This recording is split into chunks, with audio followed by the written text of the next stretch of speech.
moment.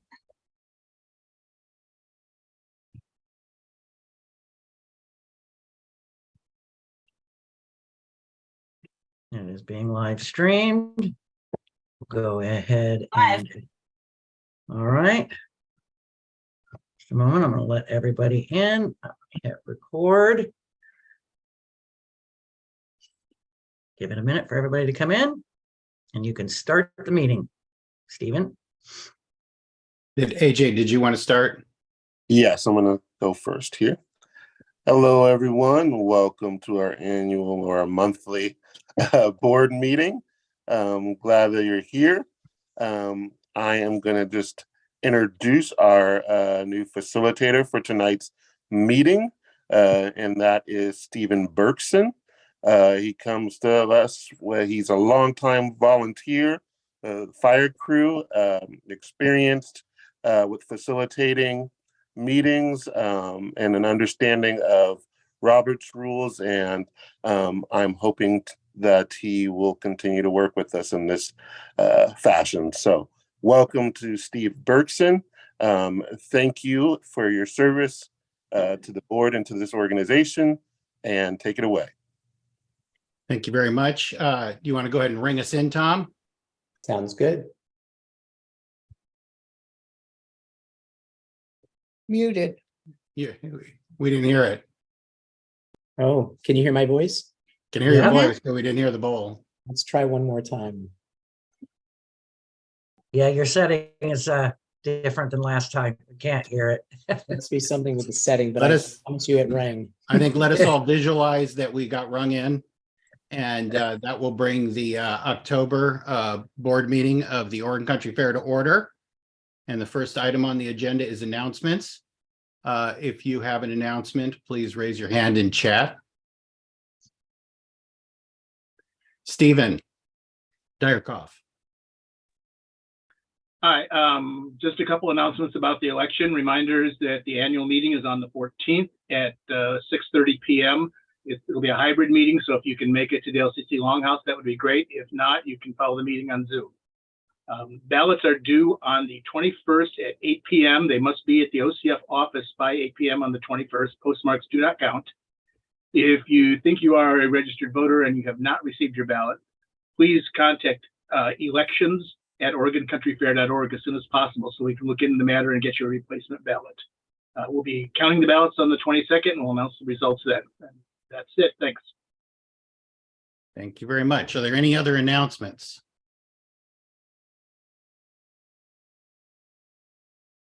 Last call for announcements. If anyone has an announcement, please raise your hand in chat. All right, seeing none, we'll move on. Agenda review. Is there anyone who wishes to make a change to the agenda? Please raise your hand. Minutes, sorry. You skipped the Oh, minutes. sorry, I missed minutes. Minutes of the September 11th, 2023 meeting. Is there any discussion on the minutes? I move to approve the minutes of the September 11th, 2023 meeting. Second. Moved by Lisa Parker and seconded by John Silvermoon. Is there any discussion on the minutes? Raise your hand in chat if you have anything to discuss on the minutes. Seeing no discussion, we'll proceed to a vote. Is there any objection to approving the minutes? Arna, you're muted.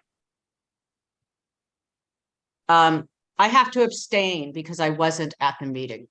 Okay. Is there anyone who wishes to, anyone else who objects or wishes to abstain? Then we'll take this as unanimous consent with Arna abstaining. So moving on to the next item is agenda review. Is there anyone who has any changes to the agenda? John Silvermoon.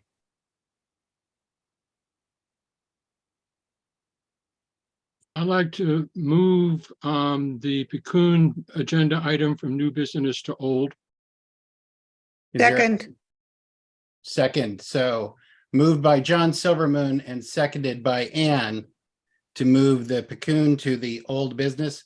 Can we go ahead and say to the first item of old business or the last item? Do you care? Um, Raina is coming to the meeting.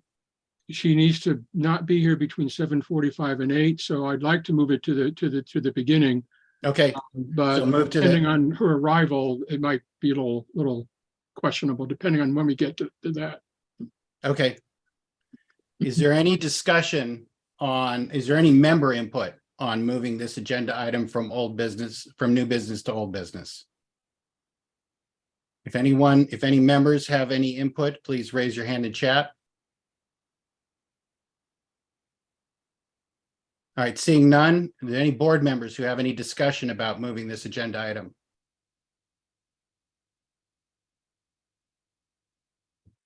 Seeing none, we'll go to a vote. Is there any objection to moving this?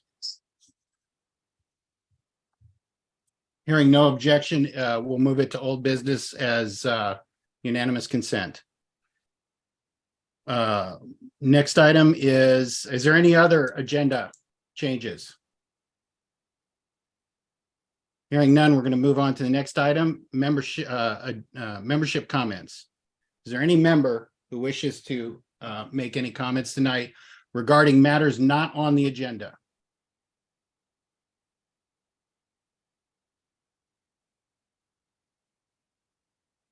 We'll ask again, are there any members wishing to make any comments tonight regarding matters not on the agenda? Seeing none, we'll move on to staff reports, executive director's report.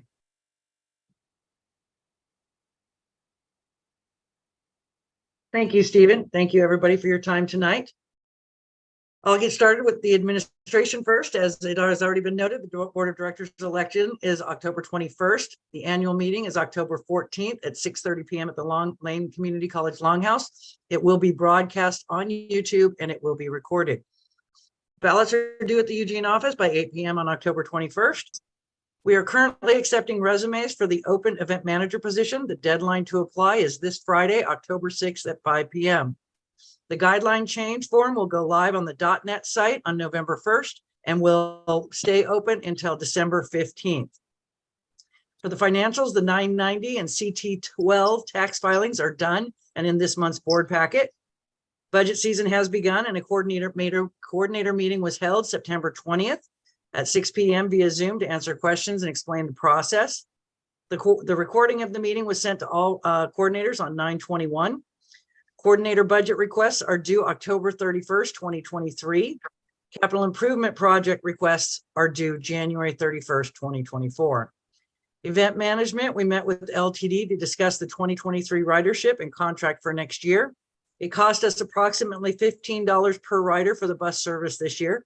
That is compared to $1.75 in past years. Next year, we will have to go through the same process as this year. We'll have to do an RFP for service, which LTD does on our behalf. If a private company bids, LTD is out. If no bids, then LTD can provide service again if they have the resources available. If we lose LTD, we may need to create an incentive to carpool. For the site, this compost slab is still slated to be poured sometime this fall, where we thought it would be by the end of September, but now it looks like sometime in October. The winery building, the caretaker yurt, Doug's Green, and Alice's roofs have been cleaned and treated for moss. Site cleanup and winterization of the buildings is underway. For marketing, we are starting a fourth quarter donor and merchandise campaign, direct donor and merchandise campaign starting this month. So please take an opportunity to look at, we reordered some of the merchandise from this year. So if you didn't get something at the fair that you really wanted, check our website. Maybe we have resupplied that. Thank you for your time this evening. Okay, thank you very much. And next item on the agenda is the treasurer's report and budget items. And I'll go first. Just a reminder to the board about the 990 and the CT12 that you got in your packet. Those are drafts. They've not been yet signed and sent in. So if you see anything on it that you need to give feedback, please get in touch with Kirsten this week about that before she signs them and gets them transmitted. Want to thank all the coordinators for getting expenses in by September 30th and remind folks that the annual meeting is when we'll present financial reports through September 30th. And that's when I'll give a more complete financial picture. But just as a preview, we undersold on admissions and we undersold on internal inventory. So our income was lower than what the budgets were prepared for. And we'll talk about that a lot more at the annual meeting. And I'm going to hand it off to Linda. And this being her last full board meeting, and I want to give her big appreciation and love for her service, and just say what a joy it's been to work with her and how much she's brought to the organization, and just that so much appreciation. I hand it to you, Linda. Thank you, Hillary. Yeah, as Hillary said, this is my last board meeting as a co-treasurer. I think it's been 8 years, maybe 9, when I started working with the budget committee, and I was asked to take on this role. If I had known then what I know now, and I might have asked a few more questions, but it's been a great experience, and I'm grateful for the trust and the support that the boards over the years have placed in me. And it's been actually a lot of fun working with the budget committee. Sometimes it's very challenging, but we've done a lot of good work, and I feel really proud about that. We do have our first meeting of the year tomorrow, Wednesday. So we'll be kicking off the budget season with the budget committee on Wednesday. So thank you to everybody who allowed me to do this role. And I just have to give huge props to Hillary. She is a treasure. And we're so lucky to have her. And I am so grateful for everything that I've learned from her. And plus, I just have really enjoyed working with her. She's so awesome. So I will see you on the path. I'm going to be joining the main stage crew and trying something new. So thanks, everybody. I guess that's all I got. Thank you, Linda. Thank you, so Linda. much.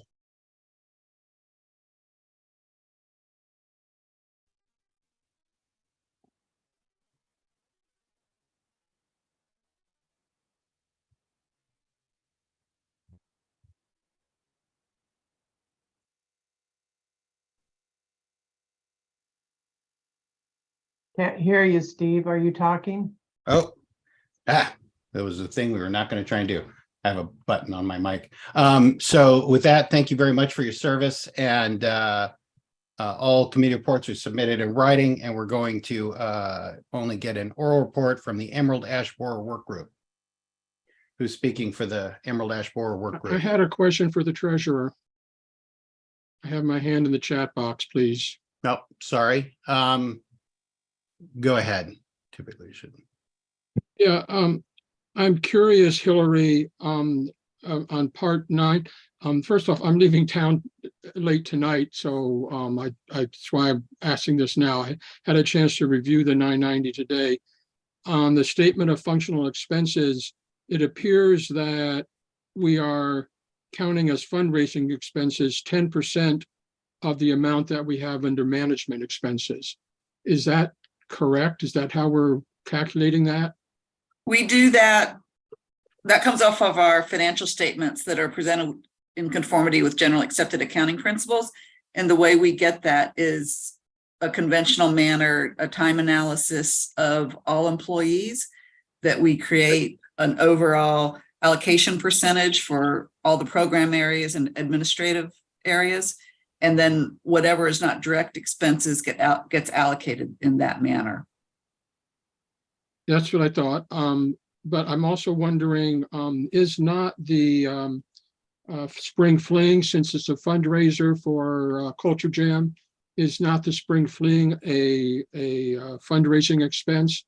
And also, I just wondered about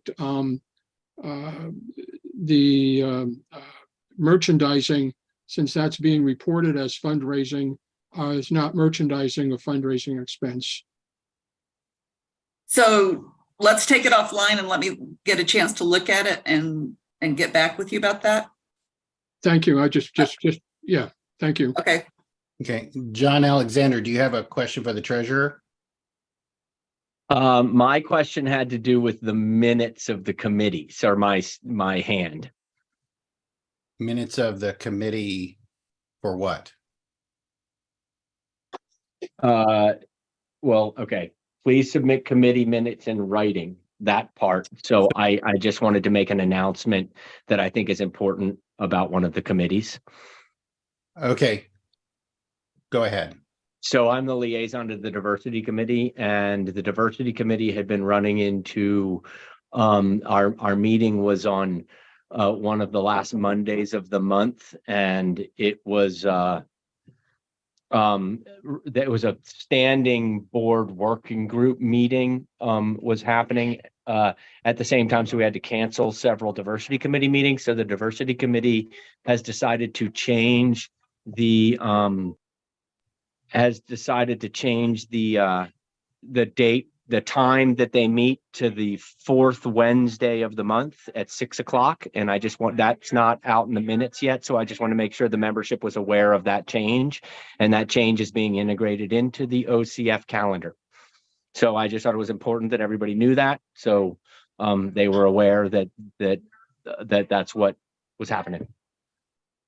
Thank you. Okay, so with that announcement, the only report that we're expecting to receive from a group is the Emerald Ash Borer Work Group. Who's speaking for that group? I'll speak for that group. Okay, thank you. My name is Kevin Hillary. I'm the fair arborist, and I am co-chair of the Emerald Ash Borer Task Force with Glenn, and we report to LUMP, and I'm very happy to reporting to the board of directors at this point. Just today, I'll try to keep it quick and just tell you what's going on throughout the state about the Emerald Ash Borer, and so we can all speak coherently about the state we're in. So the Emerald Ash Borer was first discovered in the Forest Grove area about 15 months ago. Last fall, there were 33 trees that were infected. At the Oregon Department of Forestry report at the end of August 2023, their September report hasn't come out. They found 130 trees infected. So it is spreading. It has now entered the next town over from Forest Grove, Cornelius. And just as the last report of a couple of days ago, it is spreading north outside the Forest Grove, and it's doubled in size of how many space it takes. There's still a quarantine. It's still in Washington County, and there's a quarantine effect. Right now it's October, and the beetles are now stopped flying, and they are in the trees. And so there's a bunch of trap trees set up throughout the Willamette Valley. 3 trap trees are set up in Lane County. All 3 are at the Oregon Country Fair, and they're not. They're just traps. And what happens with trap trees? That aren't just traps. So Oregon Country Fair just has traps. Trap trees are girdle trees that are stressed, and the beetles go in them. And then in the fall, we take them down and then look to see if there are beetles in them, and then destroy the trees if there are beetles in them. So there'll be a lot more information coming out through the Oregon Department of Forest September report and hopefully October. The Emerald Ash Borer Task Force has preparedness and response plan, or we were calling it an outline. It's gone through LUMP, and hopefully during the work session with the board, we will be able to turn this outline into a plan. The newest information is there is 2 YouTube videos coming out. I gave 2 talks during the fair, and one of the YouTube videos is now available as of today. I'll try to put that in the chat. So please watch it. It's an hour-long video of me, if you can take that much, but it's full of information about the Emerald Ash Borer and its effect on the fair. I don't know if this is a take questions, but I'll conclude it at that time. Otherwise, I'll see you at the next meeting. Thanks a lot. Thank you. As we are asking everyone to turn off their video if you're not a board member or speaking. And is there any anyone who wants to ask questions regarding the Emerald Ash Borer report.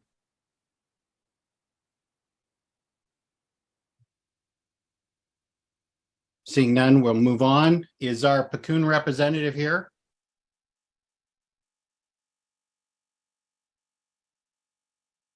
Yes, she just came in. Oh, good. Okay. So the first motion is, John, would you like to speak to the first motion? Your motion? Yeah, I will make the motion here in just a second, as soon as sorry, am I muted? No, I'm unmuted, good. Yep. Where are we here?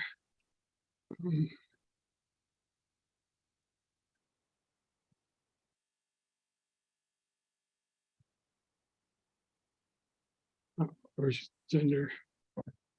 Okay, so it doesn't show up on board motions. Hang on a second, I'll find it here. The second one. I can put it in chat for you. It's Yeah, on board motions I thought I under had new an hour to get business. ready, so I That's- was not ready at Oh, all. okay. Well, just barely. I move the board use $5,000 from the board change line item for a $5,000 silver level sponsorship, a transformación, a gala benefit for Pacoon. Put something in the chat. My Spanish is not great. Peñeros y Campesinos Unidad del Noroeste, Northwest Tree Planters and Farm Workers United, to be held on November 10, 2023. Second. Moved by John Silvermoon and seconded by Paxton. Is there any discussion? Any discussion on this motion, please, from the membership? Please raise your hand in chat.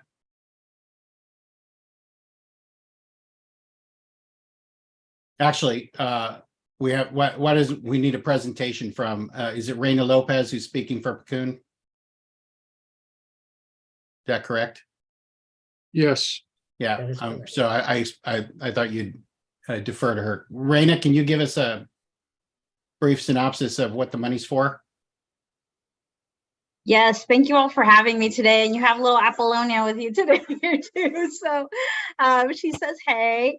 But yes, I wonder if I could just share my screen really quick. If anybody would be able to give me capacity to do that. We can do that. Great. But I just. how much time do you need? Okay. And literally it'll be just a quick presentation. And I'll skip to the very, very end of it. But mainly what the fund funds is the Ramon Ramirez Legacy Fund for Community Organizing.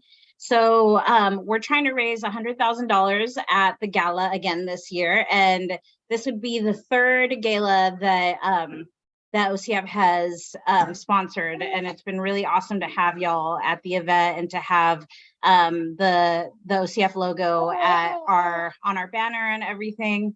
But first, it's worker organizing. It's really the work we do that affects farm workers' lives. We organize in the fields to get people engaged in what it means to build worker power and do different tactics and strategies like May Day, which is a big march with a lot of the immigrant community, legislative advocacy as well, that involves passing policy. Like just this last year, we were able to pass a huge historic victory for farm workers, passing farm worker overtime, because farm workers have been excluded from getting overtime paid through the Fair Labor Standards Act. This was a really big effort that took a lot of support, a lot of fundraising, a lot of organizing, and that's what the Ramon Ramirez Legacy Fund funds.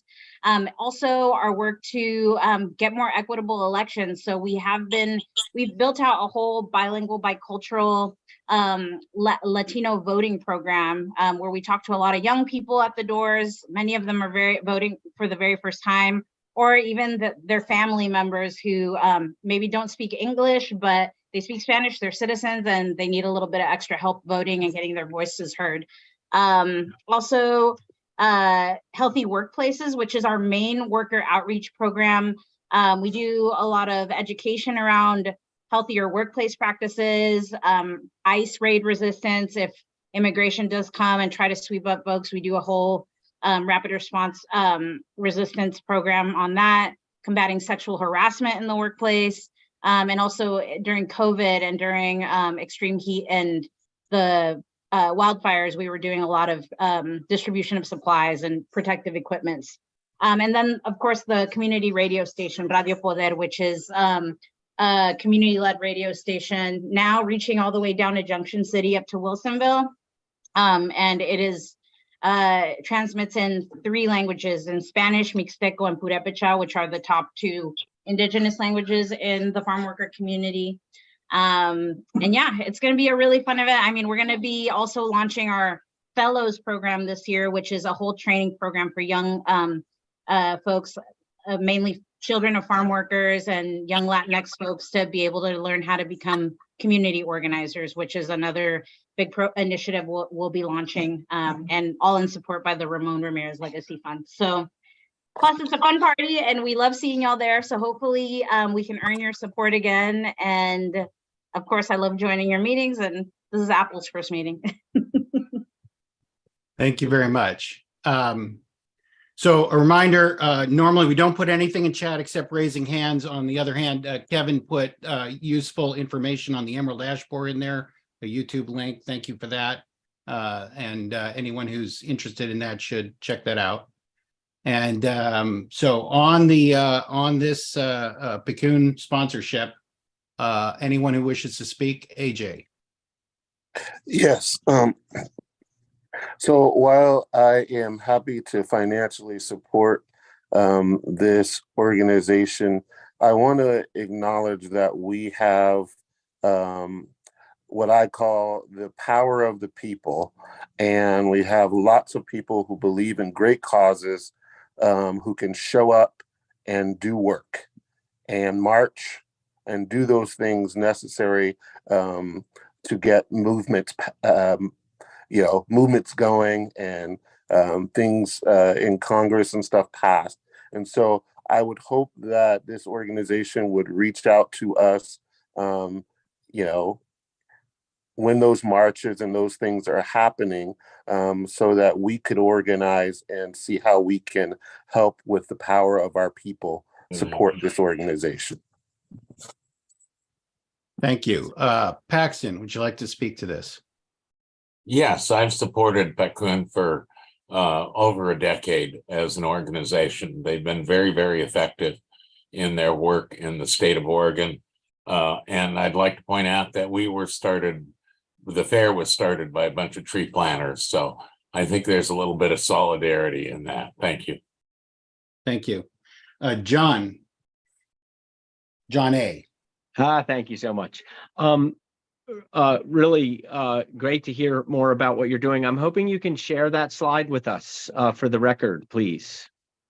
I'd like to share what you all do with some other organizations that we work with as well. Thank you.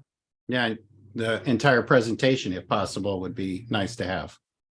Is there anyone else who wishes to speak to this motion regarding the sponsorship of the Picun event?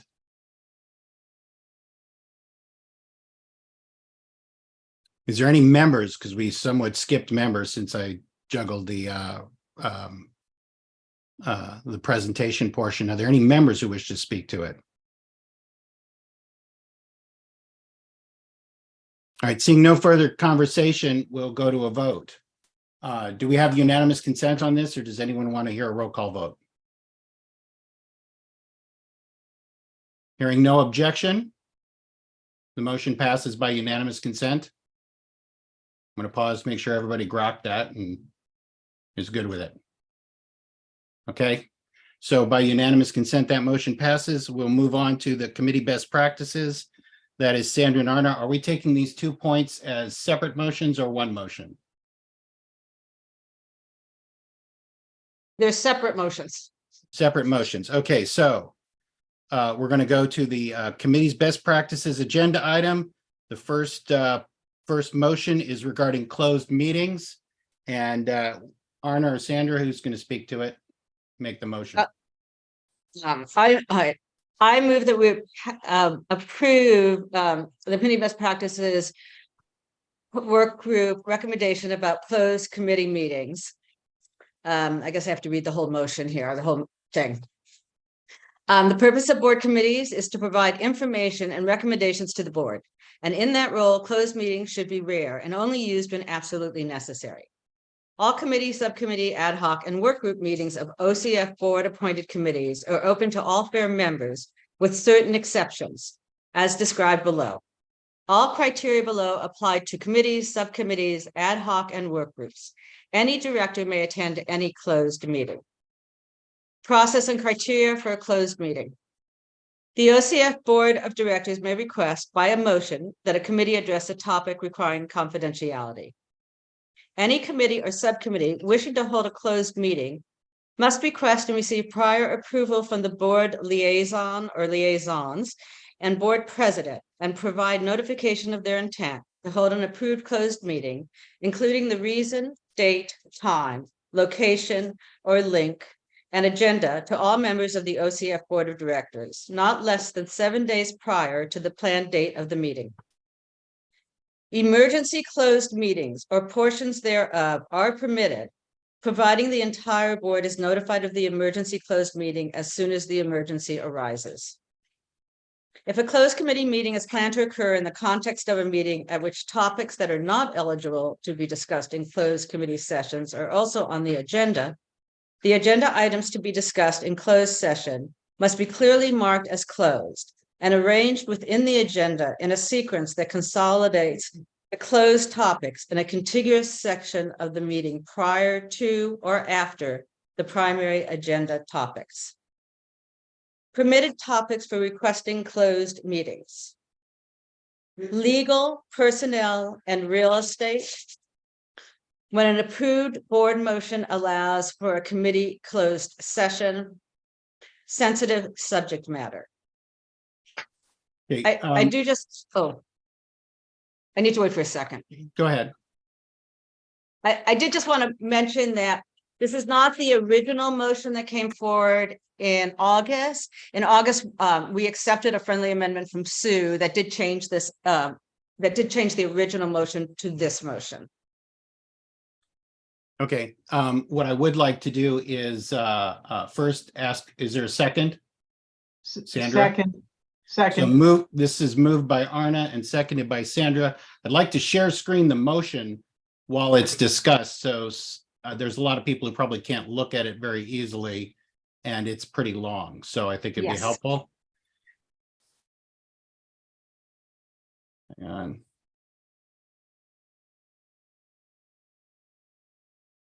Oh, do you got it on there? Okay, I see. Can everybody read that? Is it zoomed in enough? Well, I've got it all in one window. I think people will be able to see, but we want to look at point one. You want to scroll down? I'll scroll down. It's much bigger than what you can see in one window, unfortunately. Yeah. So we'll have to move through it. Okay, so any member input on this motion? If you would like to speak to this motion regarding closed sessions of committees from the membership, please raise your hand in chat.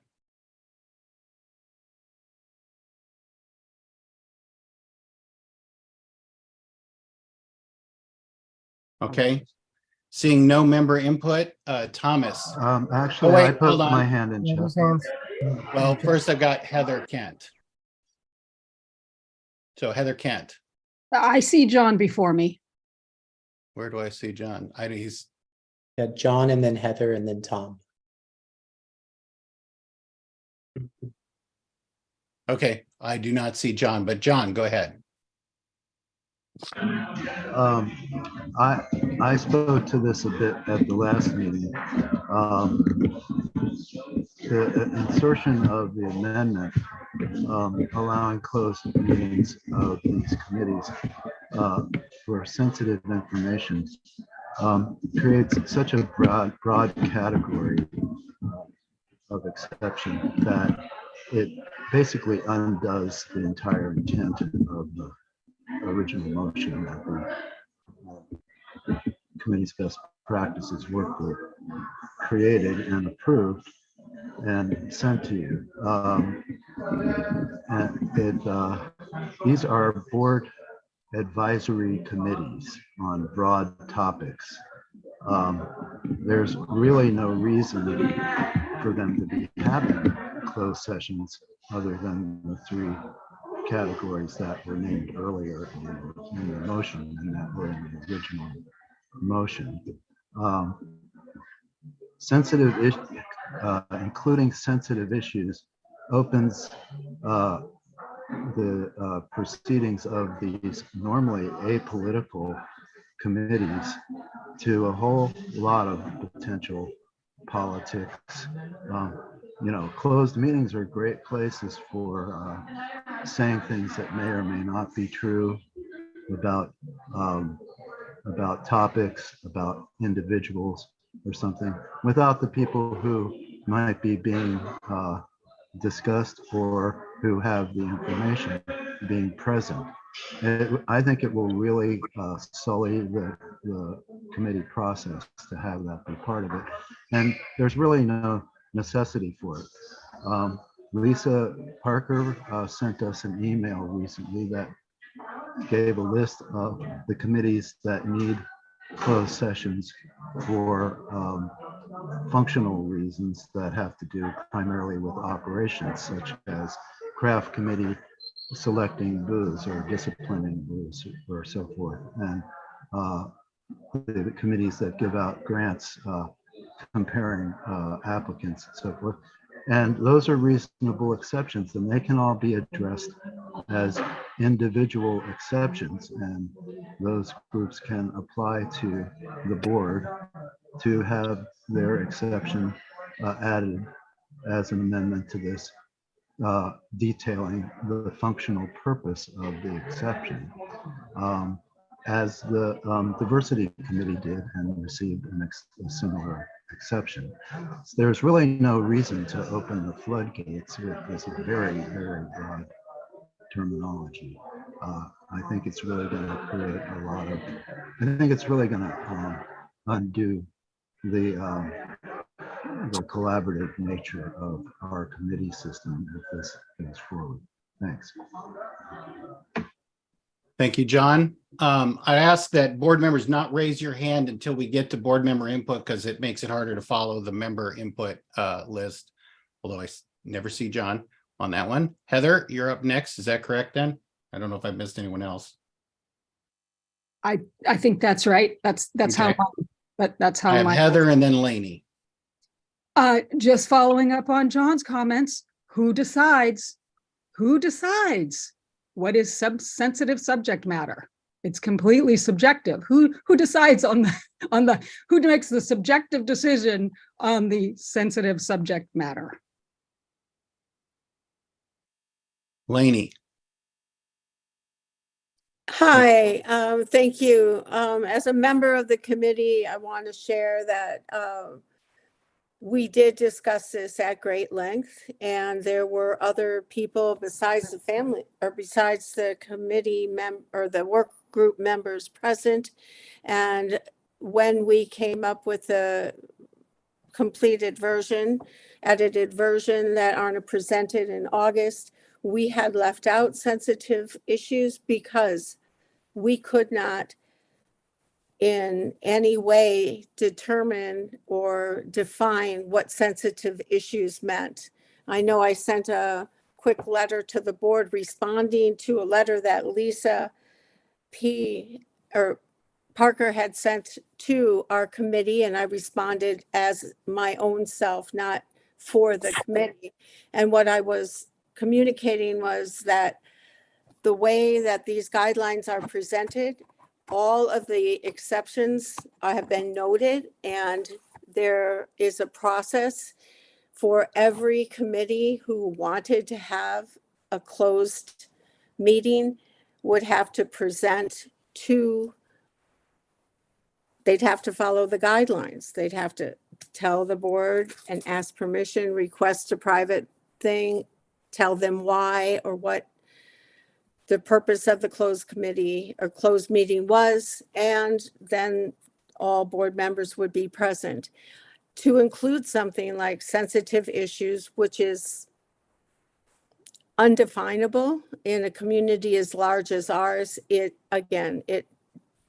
does not allow for the guidelines to be clear. And the purpose of these guidelines is to help foster collaborative and cooperative communication amongst all our members. So I think if we can be very clear on that, I think it's really important. Thank you.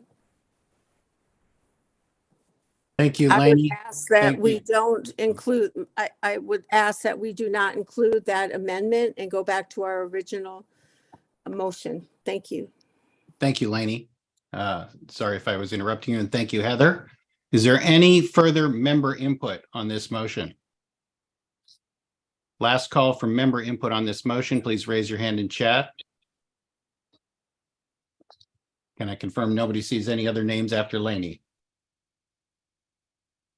So we're going to go to board input now, and I have Thomas Horn and then Paxton on the stack already. Well, thanks, Steve. I have just a simple friendly amendment to suggest, and that's to include officers as well as board of directors. So it would change the language when it says any director may attend any closed meeting. It would change to any director or officer may attend any closed meeting. And also looking at the other section that says to all members of the OCF board of directors, and that would change to all members of the OCF board of directors and officers. So it would add officers to this as well, so that they could also attend. I'm So sorry, where could you was, repeat that let's, second hold on. part? Yeah. It says to all members of the OCF board of directors, and it would then say to all members of the OCF board of directors and officers. That's a notice. Okay, I'm not quite sure where you're referring to. What paragraph are you talking about? Oh, I can't scroll down on your screen.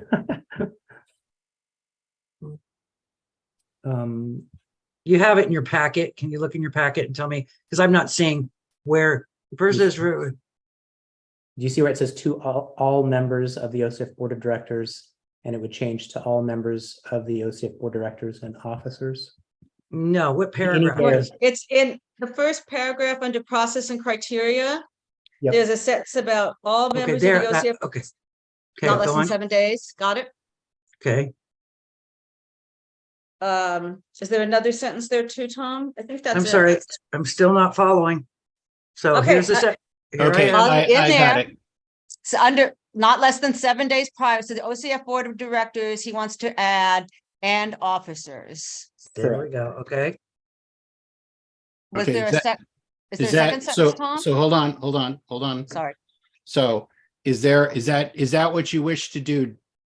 Yeah, that's correct. Yeah. Okay, and now, as a friendly amendment, if you're asking for this as a friendly amendment, I'm going to ask that we allow Paxton to speak and then go to the friendly amendment because he already signed up to speak to the original motion.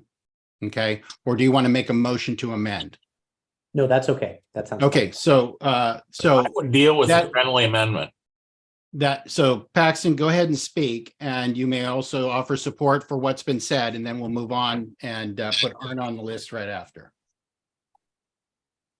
Okay, I like the friendly amendment. However, I'm inclined to vote against this motion entirely. I have several reasons why. For one, it was written because of the potential abuse of the process by one committee, and I don't think that writing a process because of one committee is good practice. I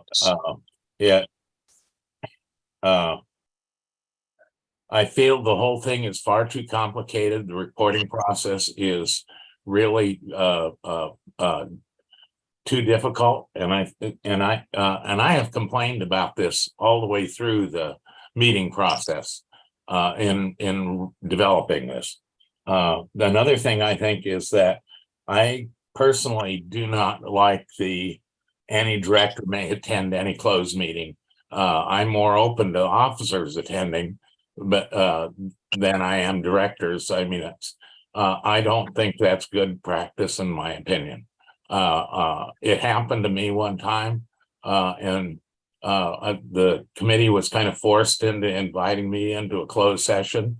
And while I appreciated it, I did not feel comfortable about it. I was intruding in their business, and I really, anyway, so I object to that part of this too. There's several things in here I really don't like, so I intend to vote against this. Thank you. Thank you, Paxton. And before you speak, Arna, AJ had his hand up. So AJ. Yeah, I think this is complicated because I do think we need to clarify when closed meetings can be held. I disagree with my colleague Paxton. I believe this motion fixes an issue that caused great divide in this organization and on this board.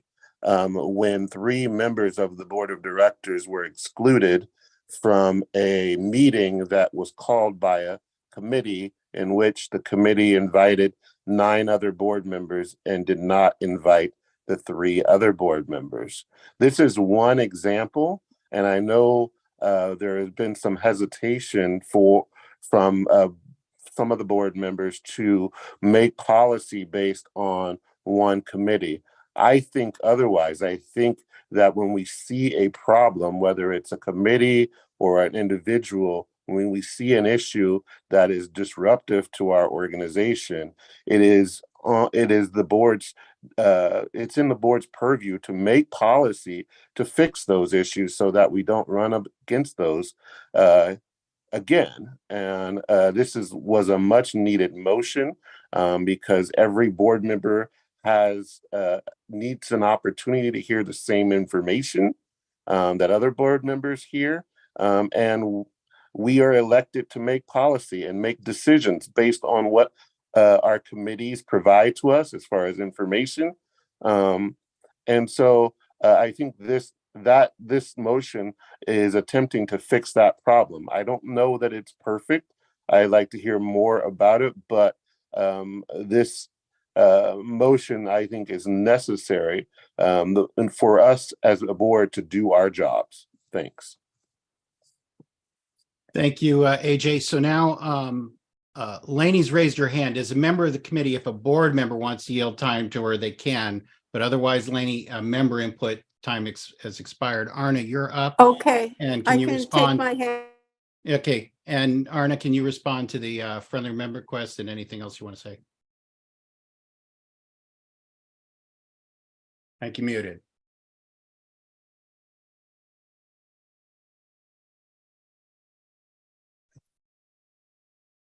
You're muted, Arna. You're still muted. I'm still muted. There Okay. you go. So Now you start can from the hear me. beginning. Okay, so in response to some of the comments that have been brought up, I did accept the friendly amendment.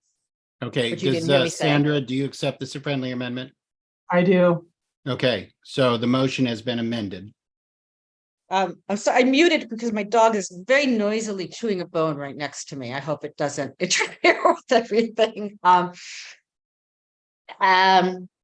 So I think there are reasons that some committees need to have closed meetings because of sensitive subjects matters. We did discuss this a lot in the committee. I wasn't at the committee meeting where it got voted on.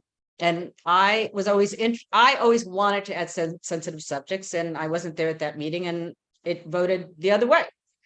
But I always felt we needed to add sensitive subjects because I know that there are a lot of committees that do have topics that they talk about that are sensitive at times.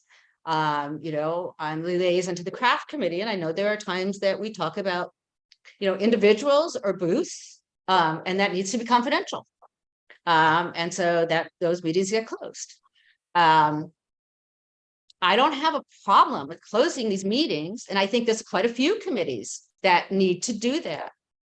I don't have an immediate problem with those meetings being closed on the approval of the liaisons and the board president. I trust them to make those decisions. I don't think it has to come to the whole board for every committee that wants to close a meeting for sensitive subjects. You know, I think that those people can make those decisions, and you know, we have to have some trust here. I think it's important that all board members can go to all closed meetings. Committees are committees of the board. There are some committees that do operational work too, but they also do policy. And it is important that we oversee our committees. I mean, supervising them is part of our job. And there is nothing that a committee should be doing that is not open and transparent to the board, even in a closed session. There's something wrong if they want a closed meeting that board members can't come to. That would make me very distrustful of the committee. It's important for transparency's sake that if they have to close it to the public or the membership, that it not be closed to board members. So I think that this policy is important. Did it come up because of just one committee? Well, yeah, I think it did. But one committee acting out doesn't mean that other committees won't. And that's what happens in organizations. You know, you end up developing policies because you find that not having a policy about something isn't working for you. And I think we found out that not having a policy about this really wasn't working for us. And so it was, you know, closed meetings were talked about in terms of the diversity committee, but, you know, we realized that there's other committees that this could, you know, apply to. We should have a policy, because policy and process make for better run organizations. It's clear then what's expected from a committee, how they should work. This seems very simple to me. I don't think it's really a complicated policy. You know, the language may sound complicated, but it's really not a complicated policy. And I think it's an important policy to make sure that we know what's going on in our committees as a board, and that meetings aren't being closed to just keep people out, because we should be all about transparency. But if committee meetings need to be closed because of something specific in their agenda, well, I accept that. And then we need to be able to have our board members there and understand why that happened. So I don't think this will be abused, because I think that when committees will close their meeting, board members will go and we'll make sure that things aren't being abused. So I really encourage you all to pass this motion. And, you know, if this doesn't work, things can always be changed. You know, things get tweaked, policies get tweaked if it really isn't working. But I think this is an important thing for us to pass. So I urge you to pass it. Thank you, Arna. Sandra? Right. I also urge you to pass it. A lot of work was done on this. I think that it is difficult and really impossible to define sensitive issues that is, you know, well enough defined for the kind of myriad of events that it would have to cover. So what there is this check and balance system, which I think is important in an organization like this. And the check and balance is having the liaison and the board president say, yes, that's a sensitive issue, close it and announce it to the board. And if a board member has particular interest in that, they can attend. So I do think that makes a lot of sense. It gives the committees the leeway they need to do the work at the committees. And if it does need to be confidential, it is confidential, and it should be confidential. They should have that opportunity. And, you know, the charge made to best practices when it was approved was to how committees relate to the board and membership. And that is actually the very definition of a closed meeting policy. So I think it absolutely meets the charge that we were giving, and I ask you to pass it. Thank you. Okay, Thank you, Sandra. And I'm going to go to John Alexander and then come back to you, AJ, because he hasn't spoken yet. Thank you so much. I guess my question is, there's a lot here. So I want to confirm that part of what this is about is ensuring that if there is a closed meeting, it's open to board members, and if the friendly amendment goes through, or did it already go through, officers. Is that the primary thing that's going on here? The answer is yes. Okay, so then that forms the kind of the regulator for ensuring that this doesn't get abused, because we as representatives of the membership would be able to attend, would be ensured that we attend the meeting. So if a committee were to, which I think it might be the concern that's being expressed, start to abuse closed meetings, that the board would be regulating something like that. And that's kind of a question, but that's a clarification. If that's what this motion is intending to mean, it helps me better understand what I should do next. Thank you. So I'm just going to clarify a little here. The motion specifically says there is a process of approval that involves responsible individuals, liaisons, and the president. And then there is also a process of notification to board members and officers so that they know what's going on, and those people are entitled to attend. So I hope that clarifies the motion a little bit. AJ? I call the question. Is there a second? Is there a second to end debate? I'll second. Okay, so But there's, this is not debatable. It's a vote, and it's a vote on whether or not to end discussion. So we're going to do a roll call vote on whether or not to end discussion. Sandra?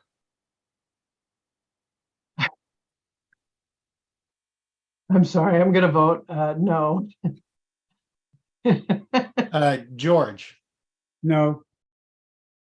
And Paxton? No. And AJ? Yes. And Lisa?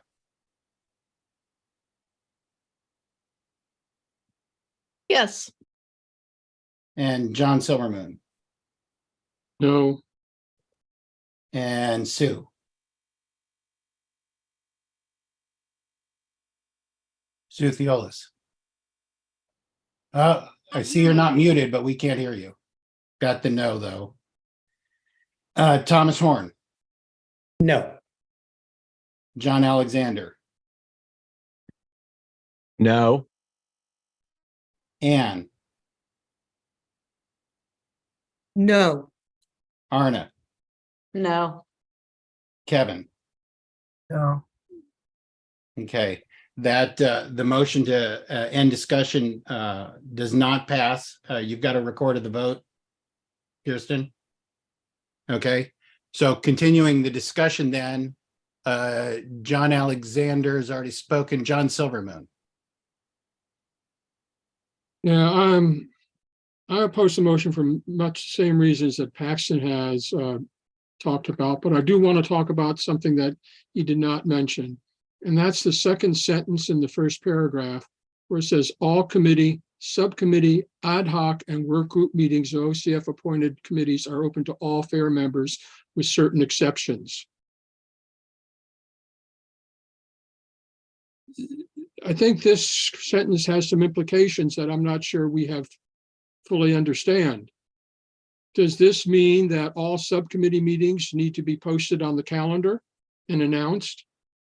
Does this mean that, for instance, when Paxton and I, as part of the board committee dealing with coming up with our donation process, the board giving process, when we got together to meet and to draft some language, is that included here? Does that mean I have to invite someone to my house if I'm meeting with another committee member to work on something on behalf of the committee? What does that sentence really mean, and what are the implications of that sentence And I don't think we should pass this with that language in there till we get clarified what that means.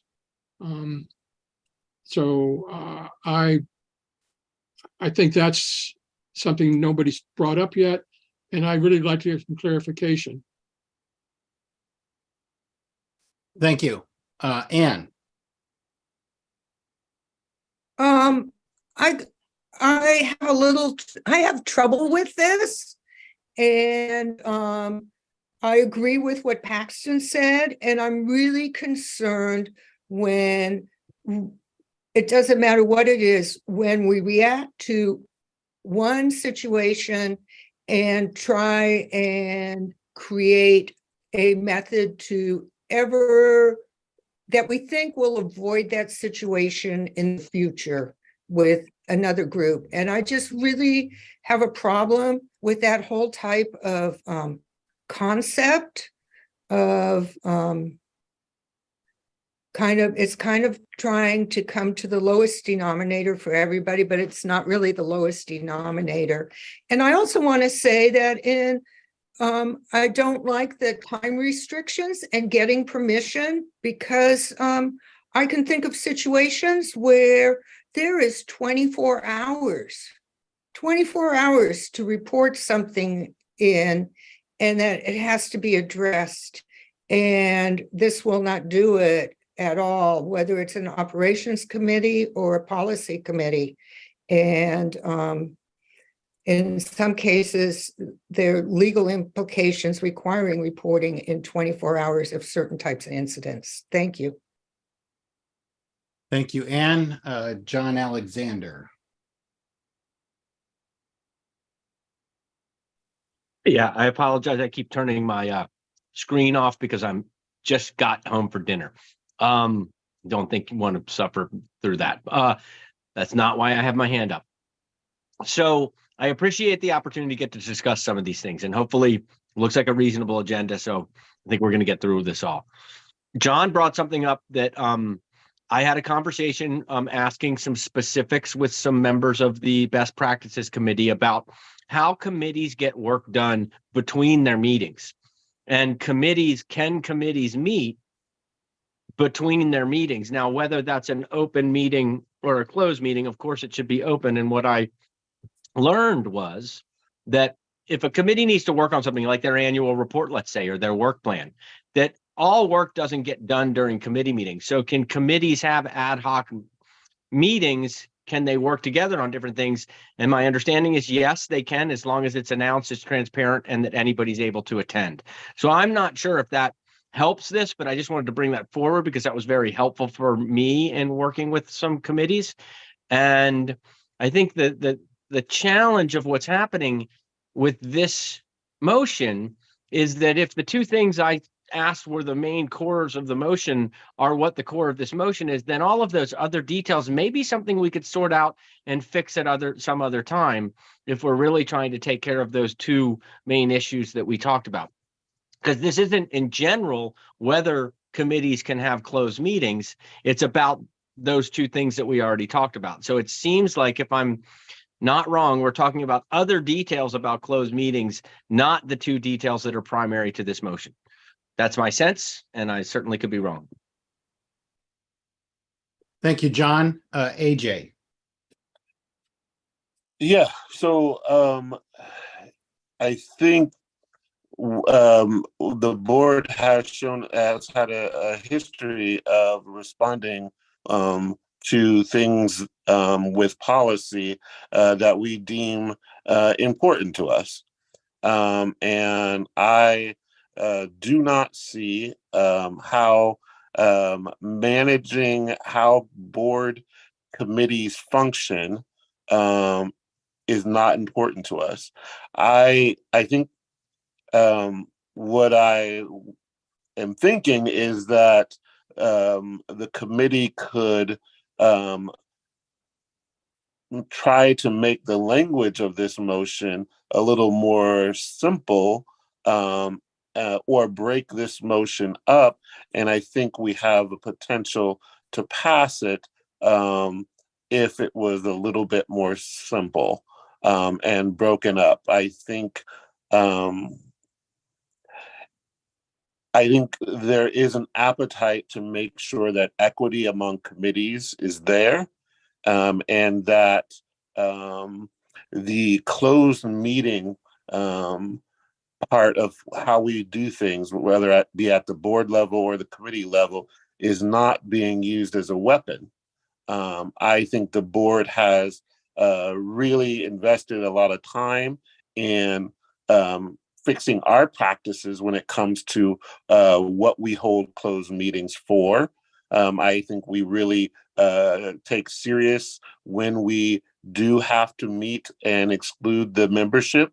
I know that everybody in this room could agree that it's important to us to share with the membership as much as possible.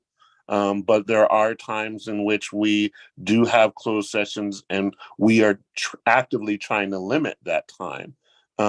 I think this should be true for committees as well. As the decision makers, I think the board should be invited to closed sessions, and there's not a reason for a board member not to have an invitation to those. I understand some things happen and there's a need for an immediate decision or an immediate meeting. I think this motion does address that in a way that as long as the board president and the liaisons are aware of it and can communicate with the board the purpose of this meeting, it meets that criteria. So that's all I wanted to share. Thank you, AJ. Sandra. Yeah, I just wanted to read this part of the policy proposal. Emergency closed meetings or portions thereof are permitted, providing the entire board is notified of the emergency closed meeting as soon as the emergency arises. There's no time frame on that. That could be 24 hours. Things do happen like that. And there's a way for that to be dealt with in this policy that works for committees and for notification. And in addition to that, I wanted to respond to the subcommittee question that most subcommittee meetings are announced during committee meetings. They're at least announced that they're going to have one, even if they haven't identified a time, so that those who are interested in following up with that subcommittee know enough to follow along and attend should they desire to do that. And I think that that's important for membership to be able to attend those meetings. They are basically should be open to anyone who's interested. And I think that's easy enough to manage. And I think most committees do, announce they're going to have a subcommittee meeting of this. And if you're interested, get a hold of these people and we'll let you know when it is. So I don't think I think that's dealt with in here too. Thank you. Okay. Thank you very much, Sandra. It's just a time check. We got about 50 minutes left and the bylaws and the committee annual report motion to go.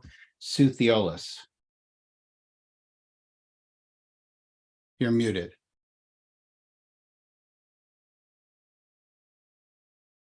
There you My go. cursor was staying hidden. In the last month, members of a couple, 2 or 3 committees, not committees I'm involved with, but other committees reached out to me about this motion.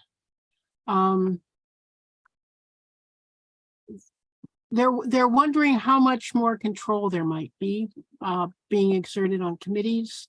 I think for the vast majority of time, committees have worked well for the board. They've been trusted. They've done the work they're supposed to do. The people who are talking to me, as well as people prior, are a little concerned that some of this feels like mistrust of committees and committee process. I can understand why some of them may feel that way.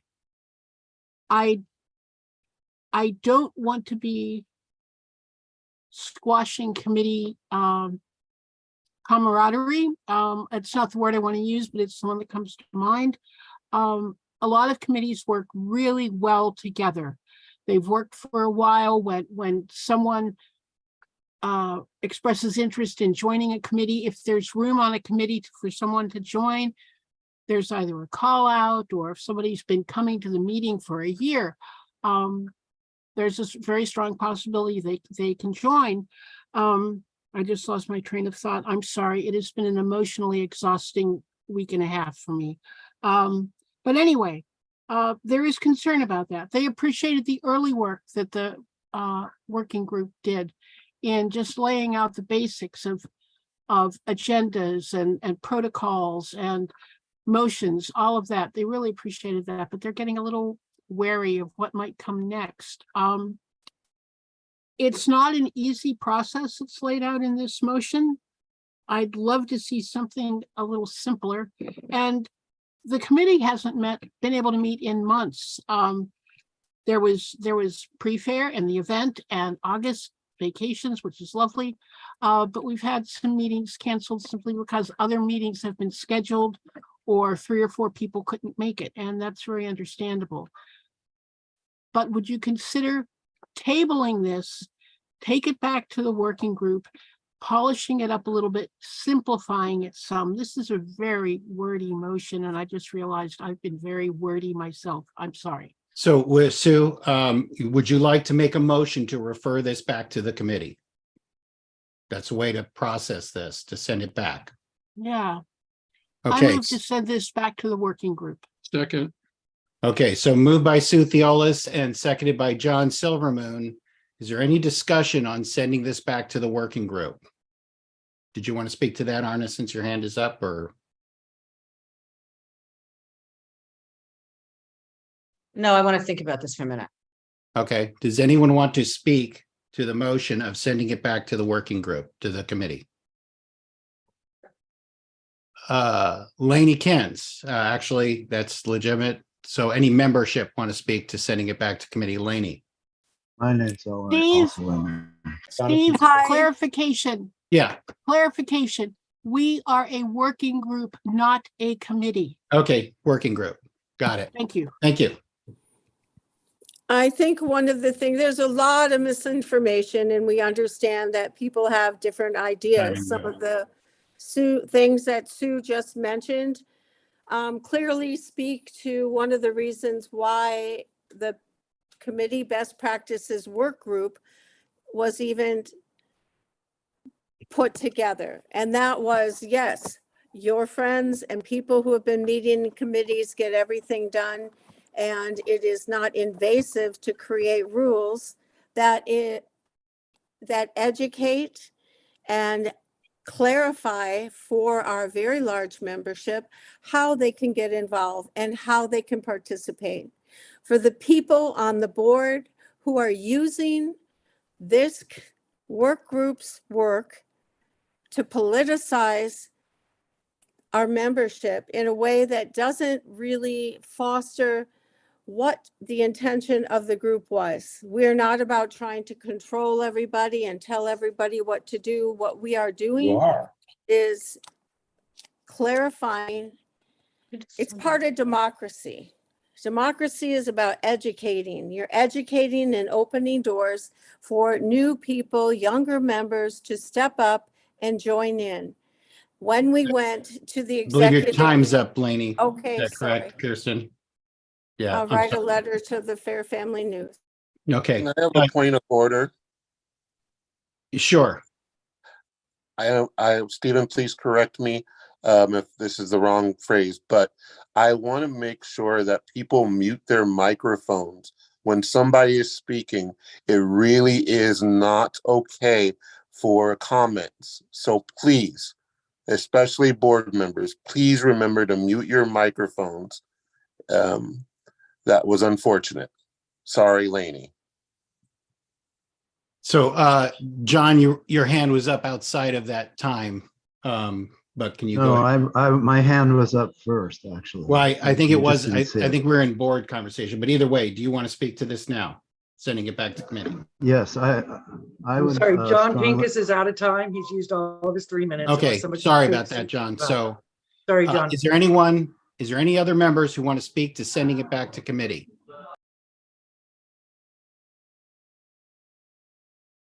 Okay, hearing none. Are there any board members who want to speak to sending it back to committee? Lisa?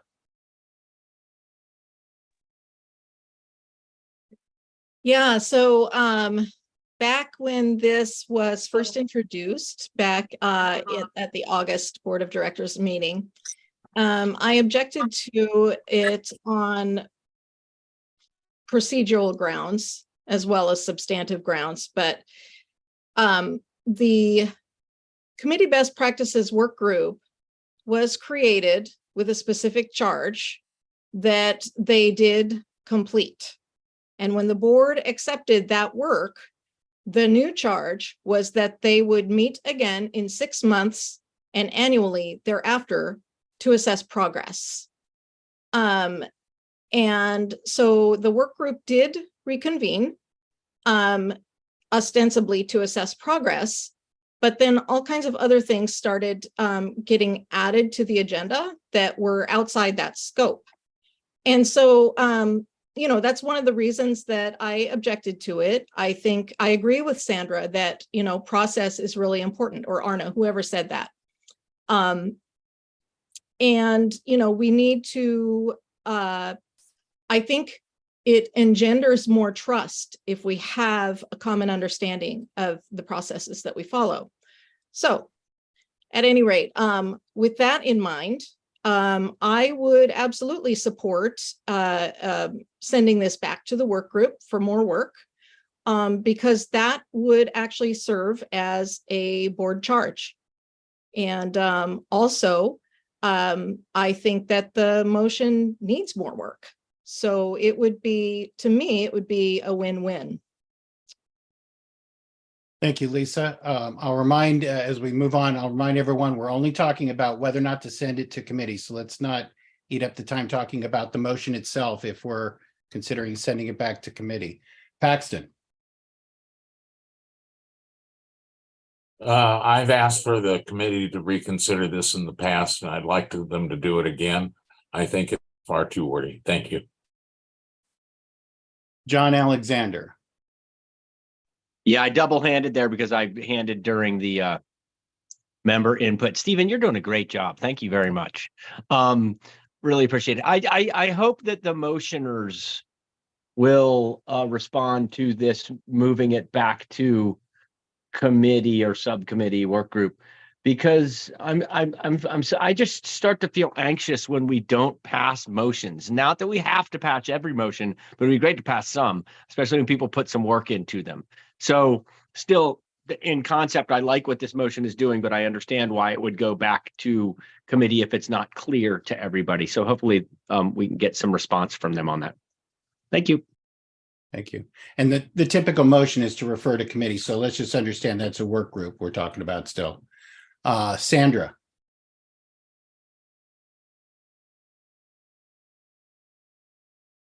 We're not hearing you. You're not muted, but we're not hearing you.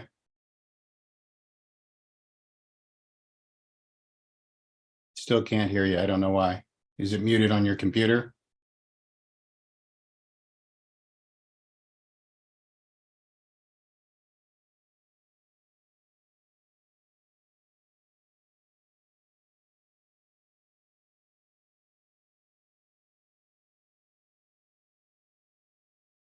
So Sandra, you're now muted on the Zoom and we're not hearing you. Can you try and resolve that pretty quickly?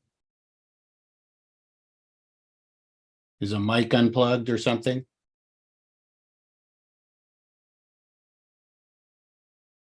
Can we go ahead and move on to this motion then? AJ's hand is down. Is there any other discussion? If not, we'll move to a vote. Seeing no further discussion, we're going to go to a vote on whether or not to send this back to the work group, starting with Kevin. Yes. Arna? No. Anne, Yes. John Alexander, Abstain. Thomas Horn, No.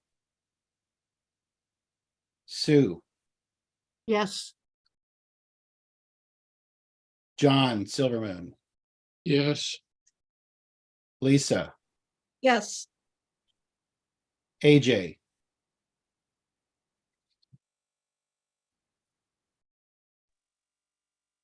No. Paxton, Yes. George, No. Sandra,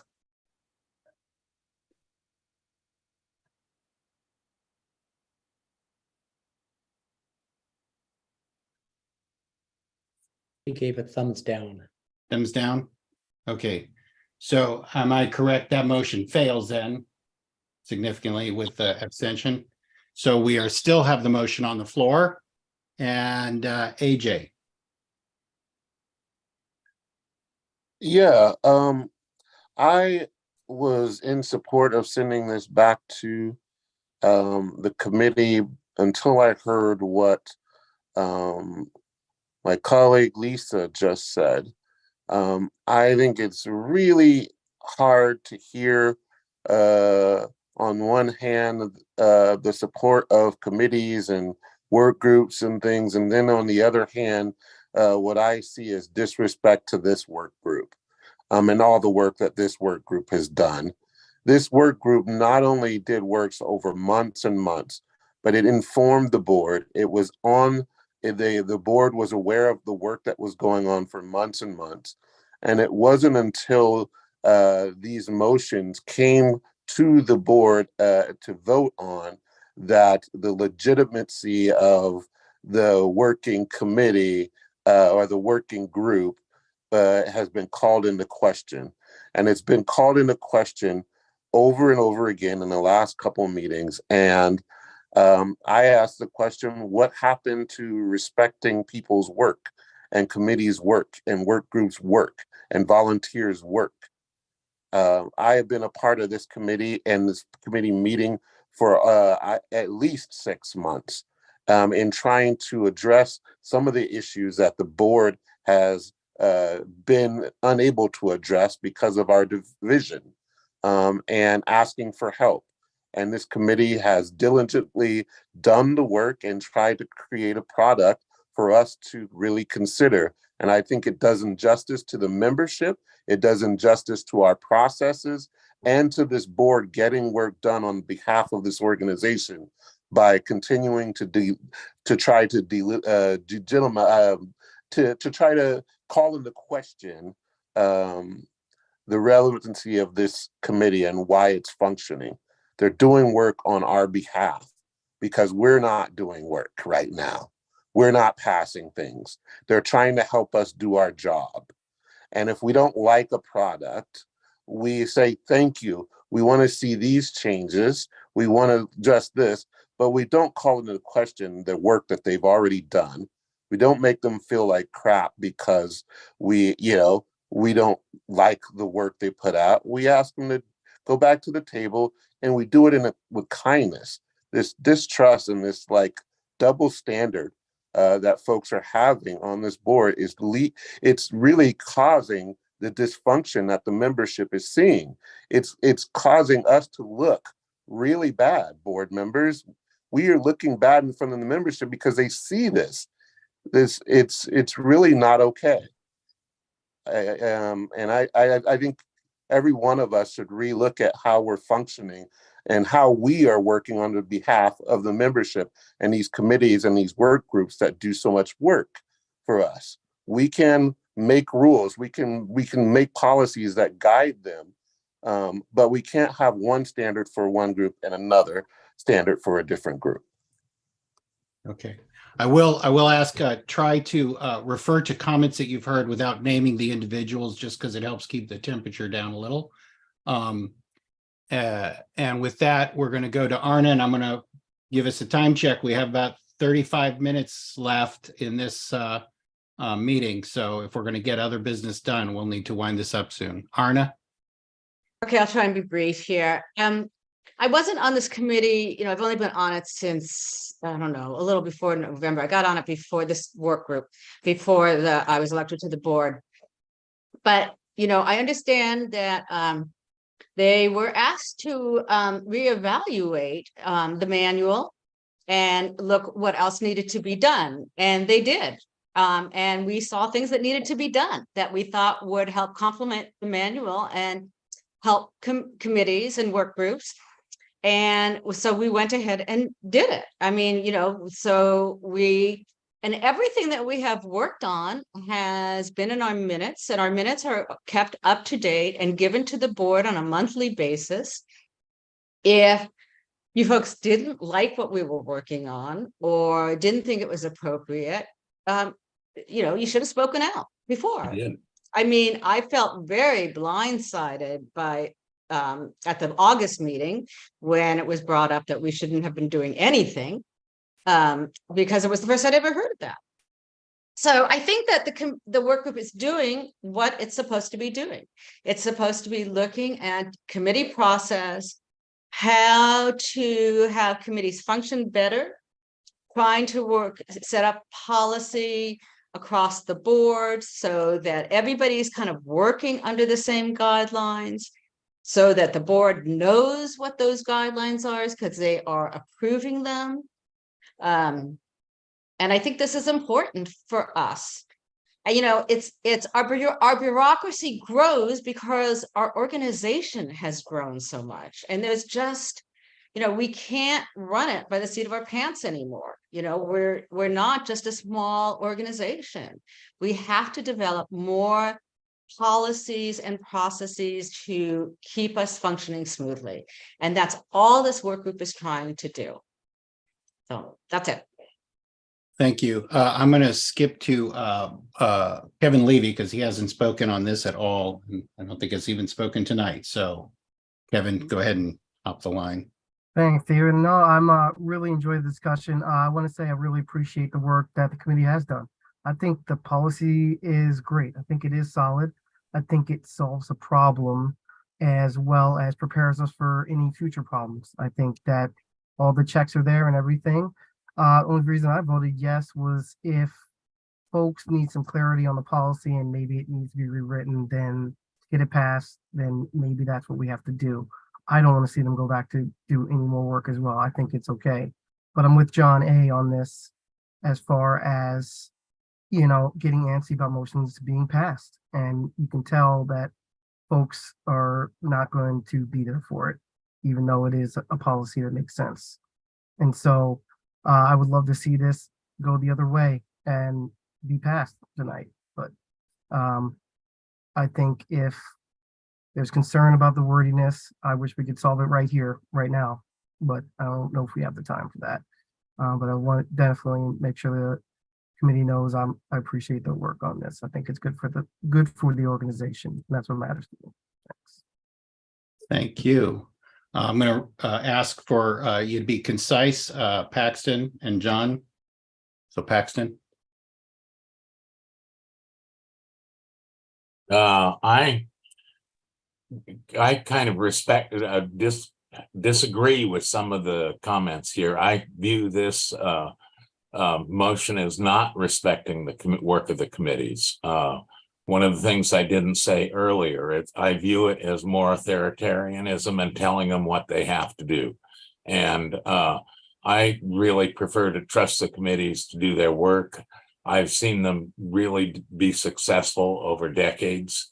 It's only recently that we've had come up with some of these problems. And as I feel that this was written because of the problems with one committee, and I think that's bad policy. Thank you very much.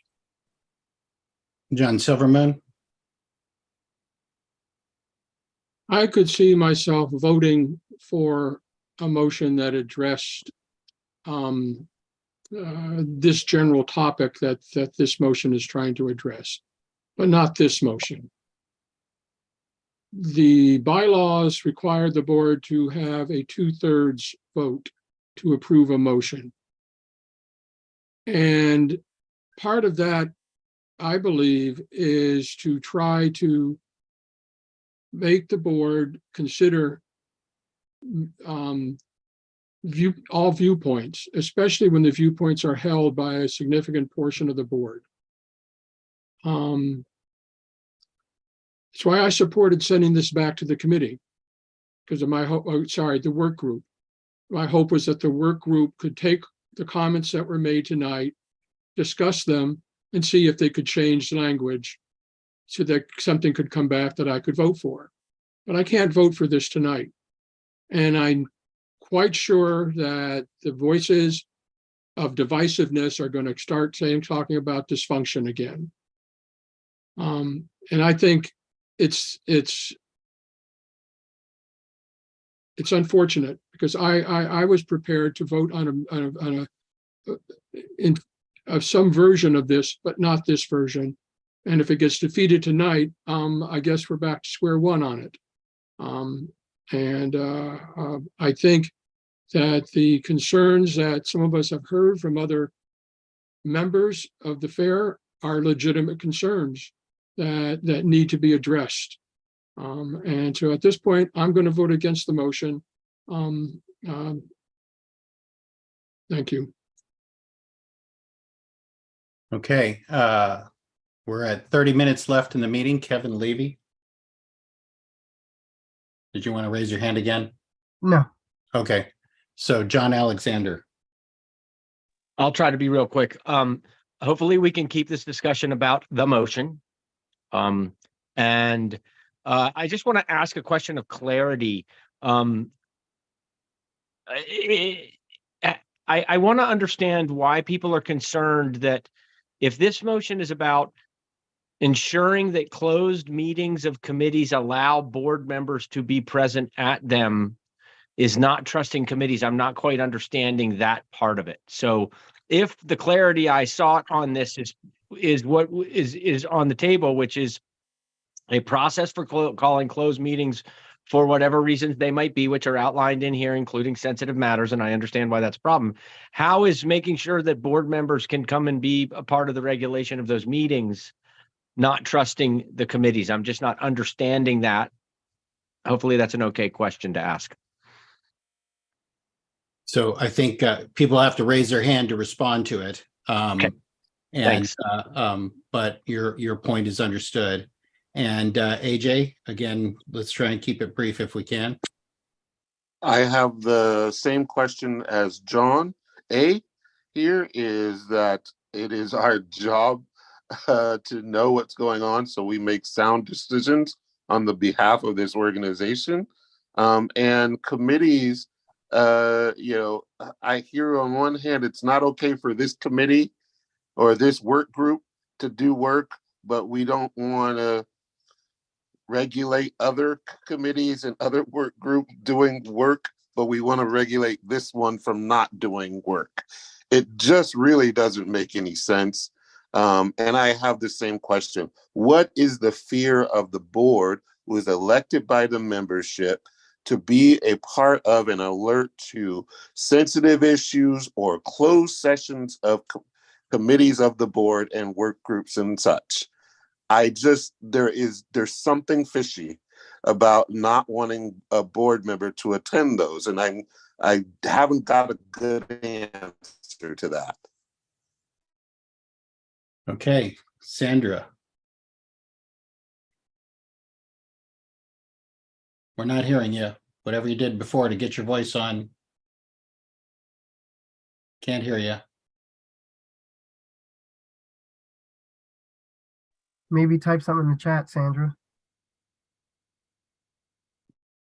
Okay. Paxton, do you want to go ahead and just please be concise? I go to many committee meetings. I go to committee meetings that I'm not part of. I have no trouble with that. People don't seem to have any trouble with that. I also leave when they're dealing with business that's none of my business. I don't see that as a problem. I think that's respecting the way they do their work. Thank you. We did hear you once, Sandra, and now we're not hearing you now. I will say that what I'm hearing is, even though it didn't go to committee, what I am hearing is there isn't enough time to make this motion acceptable to enough people, most likely. And at the same time, there's not a lot of talk about killing it. So I will ask you to consider whether or not to postpone this motion to next meeting, in which you can try and work out some language, or it's going to be the only order of business tonight if we don't wrap up shortly. And I'll go to Arna. I'm assuming Sandra, if we suddenly hear you, is she leaving and coming back? She popped back, she left, and then I just let her back in, so she'll be up back. She should speak, so we can move her to the front of the page. Sandra, can you try and speak?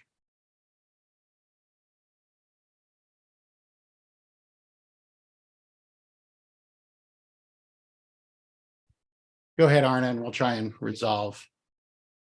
I guess, I don't want to table this to next month. This has been tabled like every month since June. I feel it's unfair to the work group to table it again.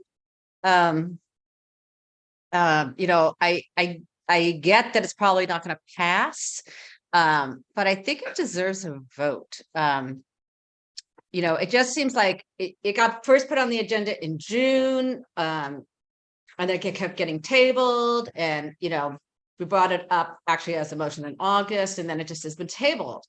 And some of that's on me because I wasn't at the September meeting and stuff, but I just feel it's unfair to the work group that best practices that it just keeps getting tabled, and I think they deserve a vote on it, is my feeling. Okay, so I've got Sandra here on speakerphone. okay, let's do that. All right, Sandra, let's see if this works. Okay, yeah, first, I don't know, my microphone isn't working here, and sorry about that. Anyway, thanks for doing that. Yeah, I'm troubled by the way that this is coming down. I'm very, I'm actually pretty disturbed that this committee in particular seems to be, has to get pre-clearance to do the work that we are tasked with doing. And I just don't understand where that's coming from. We were broadly tasked with deciding how to relate in membership. And that's exactly what we've been doing. And working on closed meetings is how committees relate to the membership and to the board. And so this is absolutely appropriate for us to address. And it did come up when we were dealing with the diversity committee issue. And one of the things that came up during that discussion was that it wasn't fair or reasonable. And some of the same people who are voting against it now for that, if it's important to do for one committee, it's important to do for all. And I think that there's some parity in that. And I think that that's true. And this is not overreaching. This is giving people the kind of rules and policy and process to understand so that everybody knows what they're doing. And when you have these kind of expectations that are known and can be consistently applied to everyone, it helps even out an organization over time. And that's exactly what we're trying to do here. We've gotten into some rough parts, and policy can be your friend. Policy is our friend. And when we know what to expect from each other and what to expect from communities, I think we work together better. So thank you, and thanks for being patient with my technology implosion here. Okay, so I'm going to ask Lisa's on the stack, and I'm going to ask that we anyone else considering this, if there's no one has anything to say, we can proceed to a vote. And I'm going to ask if you've got something new to say, if you think you're going to actually persuade some people to change their minds. Otherwise, we should move on. So Lisa, go ahead. Quick I point move of, to call the question. real quick, I John? apologize. Sandra needs to be let in on Andy's phone or something like that. I don't have anybody in the waiting room, so I've let her in. When she comes into the waiting room, I'll let her in, but I do not see her in the waiting room. And we can call her for a vote if not. So the question has been called and I'm going to ask, does anybody else have anything to say? We don't have to take a vote on the question if debate is over. So if nobody else is indicating that they have anything to say, then we'll just proceed to a vote. Okay, so hearing none, we're going to go ahead and vote on the motion. John Silvermoon, No, Lisa Parker, No. AJ, Yes. Paxton, No. George, Yes. Sandra. Do we have her? Somebody call Sandra. Sue, No, Thomas Horn, Yes. John Alexander, Yes. Anne, No. Arna, I'm a yes. Oh, a psychedelic yes there with some echoes and stuff. Sandra. Thank Arna. you, Sam. What? Did you call me? Arna. Yeah, Yes. and Kevin. Yes. Okay, so the motion fails with Paxton, Lisa, John Silvermoon, Sue Theolis, and Ann voting no. Is that correct? Okay. Moving on to the next item of business. Committee annual report.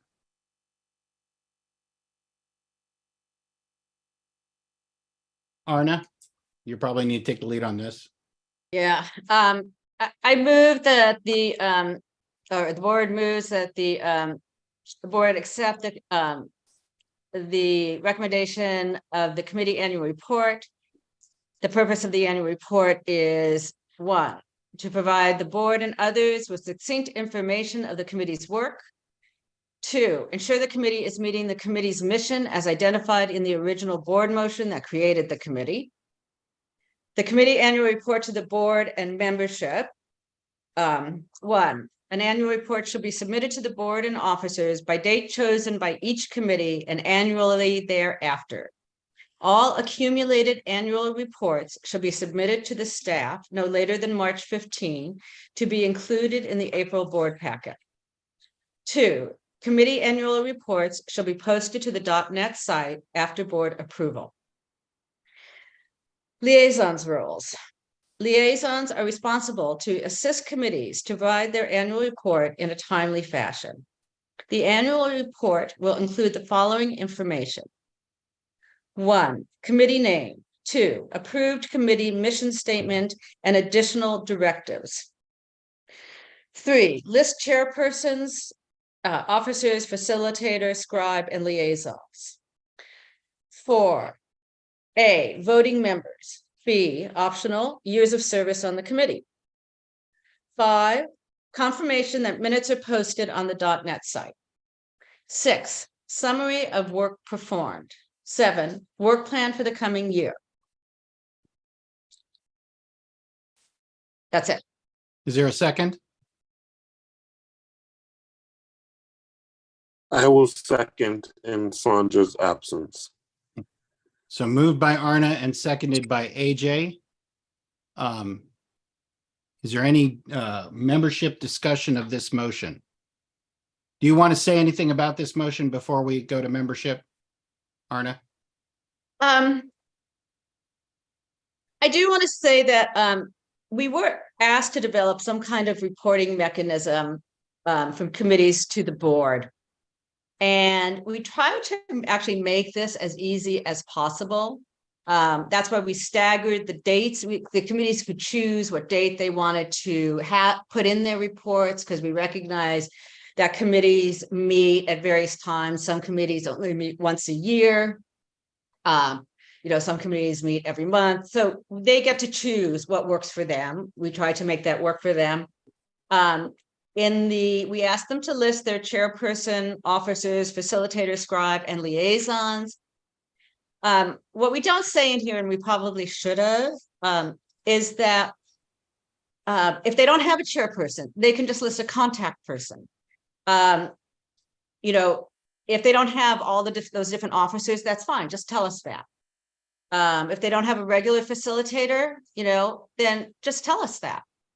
Or the same with a scribe. If they don't have a regular scribe every meeting, they can just tell us that. Tell us just what their process is for that. Say they pick one every month. That's fine. The liaisons will, of course, change every year, but there should be one for the year. So we're not trying to control these committees to have a chairperson. We're not forcing that on them. And we can change that language on that line if we need to make that clearer. We really just want the information about how the committee works in this annual report. And we probably should change that language so that committees don't start, getting upset that we're trying to control how they run, because we're really not. We just want the information to go to the board so that the board understands how these committees are working as part of our supervisory role of these committees. I think that's it for now. Thank you. Is there any membership input on this motion? Is there a last call for any membership input on this motion to raise your hand? Not, we'll move to board discussion. Stephen, I'm sorry. Yep, go ahead. I'm sorry, I can't type in for some reason. I'm on my phone and all that stuff. I wanted to agree with Arna here when it comes to the board receiving information about committees. These are board appointed committees, and it's in our bylaws that the proper functioning of the committees is up to the board. And so it's really important that the board understands what's going on. Otherwise, we're not even following our bylaws. And so I appreciate what Arna's saying. I'm really bummed about the last motion, but considering this motion moving forward, I think we need to follow our bylaws and understand moving forward that it's not the board imposing. These are board appointed committees. And I just really want to emphasize that. And thank you so much, Arna, for what you're saying.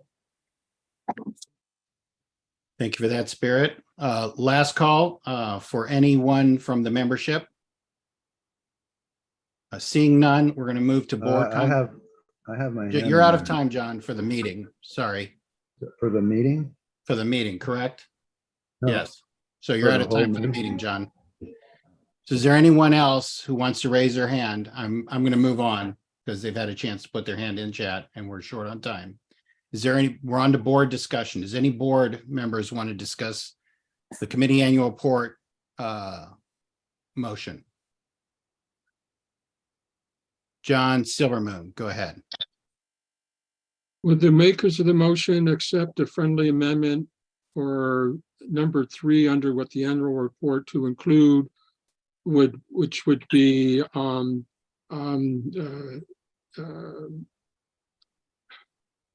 take out chairpersons and just list officers, facilitators, scribe, and liaisons? Because I think that's more general, so that committees that don't have chairpersons but are structured differently would still be able to report.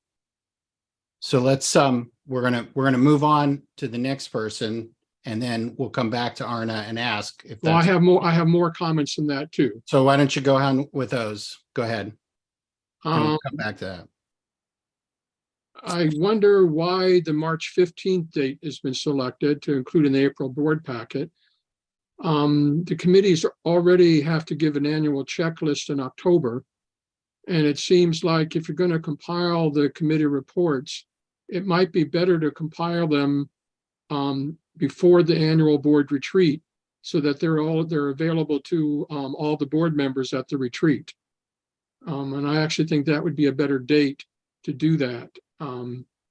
Recognizing, of course, that work plans from each of the committee, the annual work plans, might be not the same 12 months because there's no requirement that work plans go from any particular date to another particular date other than annual. So I just wondered if we could change the March 15th date to say October 15th. That'd be my other friendly amendment. Thank you, John. John Alexander. Yeah, thanks. I want to, my one question is about the role of the liaisons in helping to get those reports done. I want to make sure that it doesn't become the liaisons' responsibilities to write the report. Because I think it's important that the liaisons are not controlling, but instead contributing to and facilitating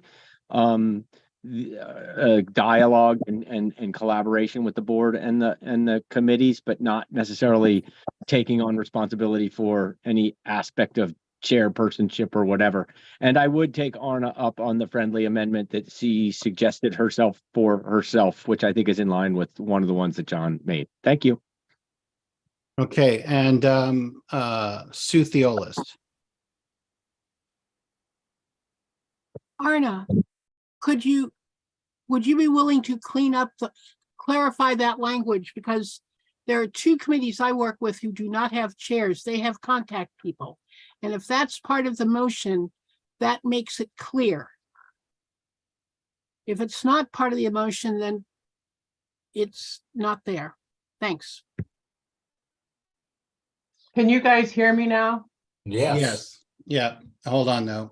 So we're on to Arna, and I might recommend that if you take a look at line 3, Arna, what I'm hearing from people might be facilitated by listing the positions, the official positions on the committee. Something like that. So Arna.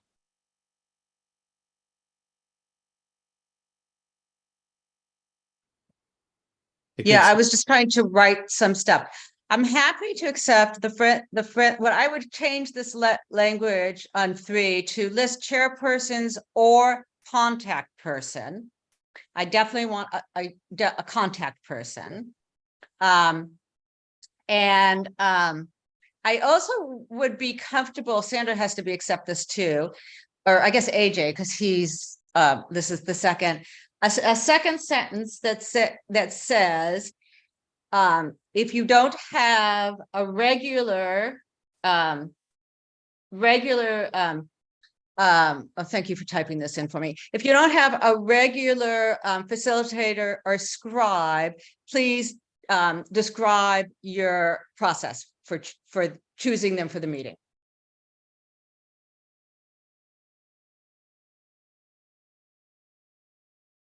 One more time. If you don't have a regular facilitator or scribe, please describe your process for choosing them for the meeting.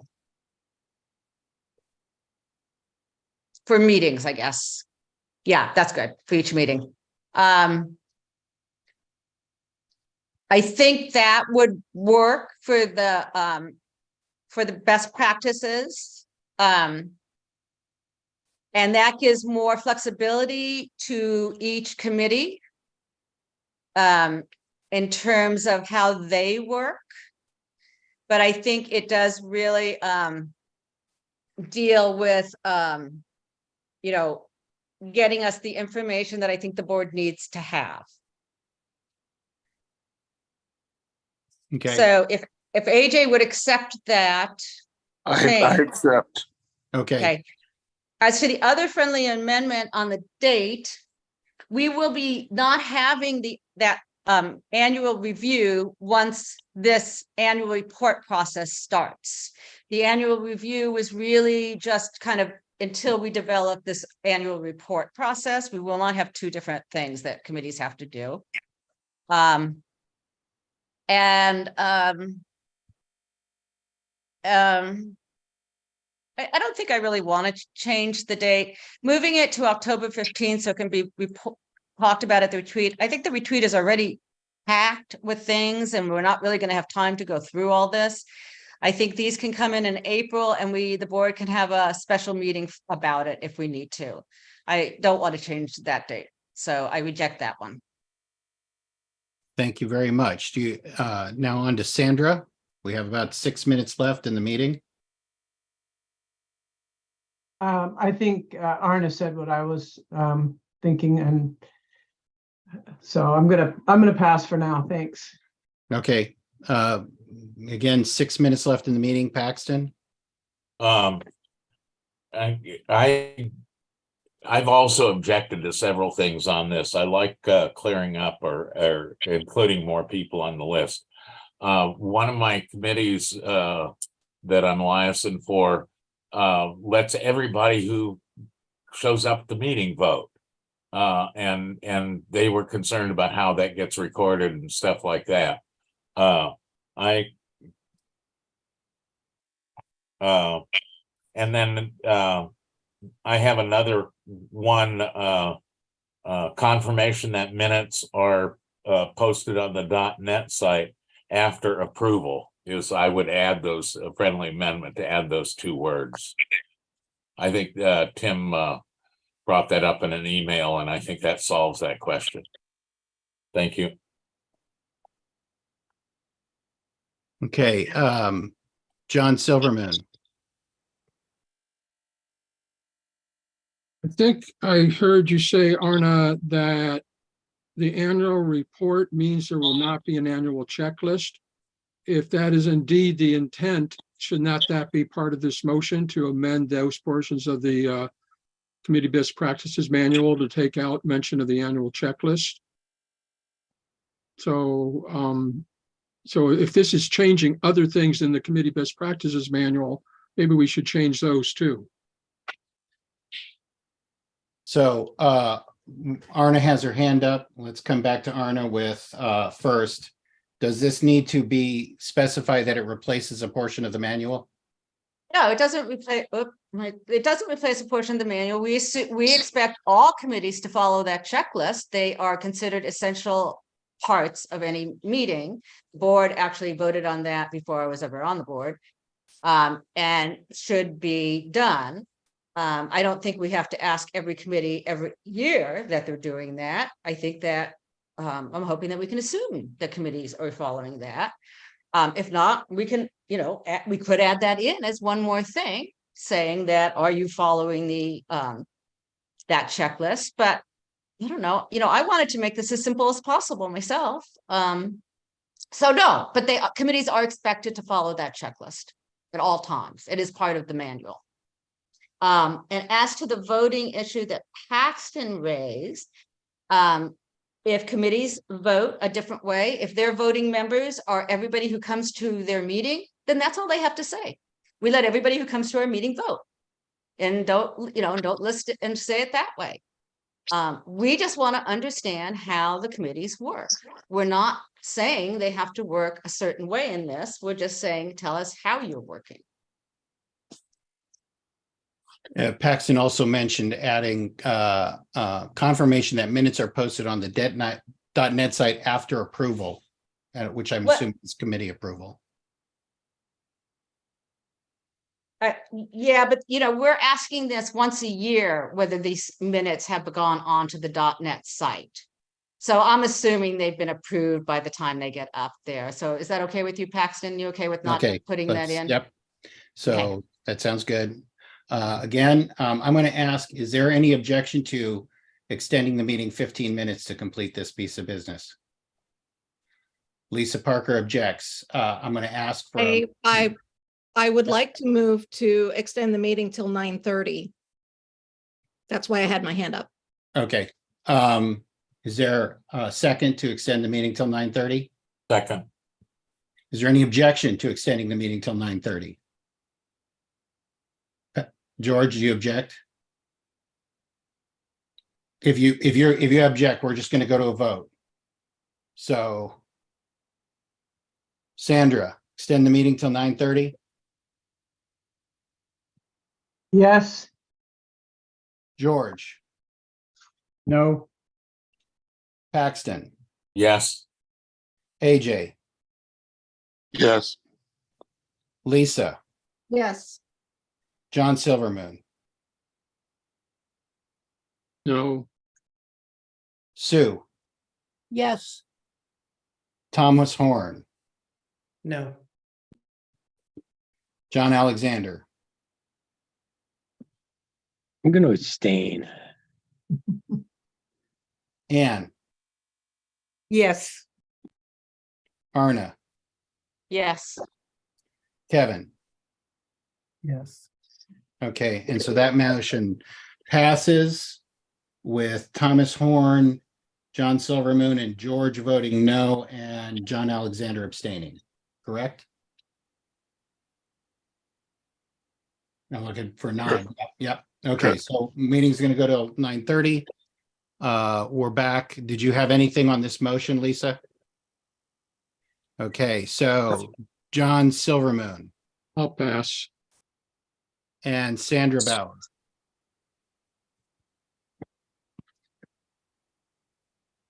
Yes, I think one of the problems that this solves is that there hasn't been a closed loop in terms of delivering information to the board. And this is, I think that this is one way that that happens, that at least yearly, the board reviews the mission and goals of the committee, the work that they're done, and the work plan that they're moving forward with, and make sure that they're still addressing their mission. And they formally approve it, you know, and then it's put into the record and onto the website for other people who are interested in what's happening with that committee, be able to find out what they're doing and what they're planning to do. So it's a way of closing that information loop, and I think it's invaluable to do that. And we've made every effort to make it just as flexible as a committee needs it to be. You know, some committees only meet once a year. You know, like some of the philanthropy committees, they don't meet regularly. Like poster committee doesn't meet all that often.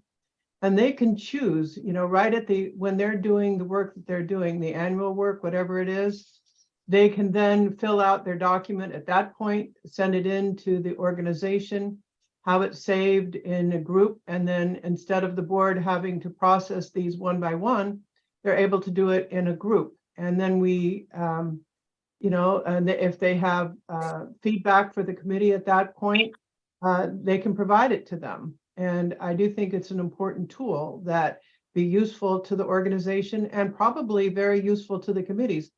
One of the biggest complaints that we hear from committees is that they have no idea what the board is thinking, and don't know if they think they're on the right track or not on the right track. Well, once their annual report is affirmed, they know they're on the right track and they're doing the work of the board. So I think this is important, and I hope we're able to pass it. Thank you. Okay, AJ, Yes, I call the question. okay, there's no one. So I hear a call for the question and a second by Sandra, call for the question by AJ, and a second by Sandra. No one else is on the stack. Is there any other board member who's going to want to speak? If not, we'll just proceed to a vote. So last call, is there any other board members going to want to speak? Seeing none, we're just going to vote on the motion. We don't need to vote on whether or not to end debate. Debate's over. So, John Alexander. I approve. This is the motion as amended. Everybody's clear on the amendment was clarifying the chairperson's aspect. Ann, Can you come back to me? Arna, Yes. Kevin, Yes. Sandra, Yes. George, Yes. Paxton, Yes. AJ, Yes. Lisa, I abstain. John Silvermoon, Abstain. Sue,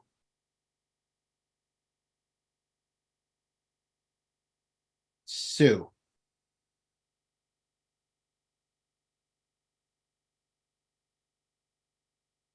yes, Thomas Horn, Yes. and Ann. Yes. Okay, the motion passes unanimously. Can I, with- can I change my vote to yes? Sure, all right. So the motion passes unanimously with Lisa Parker abstaining.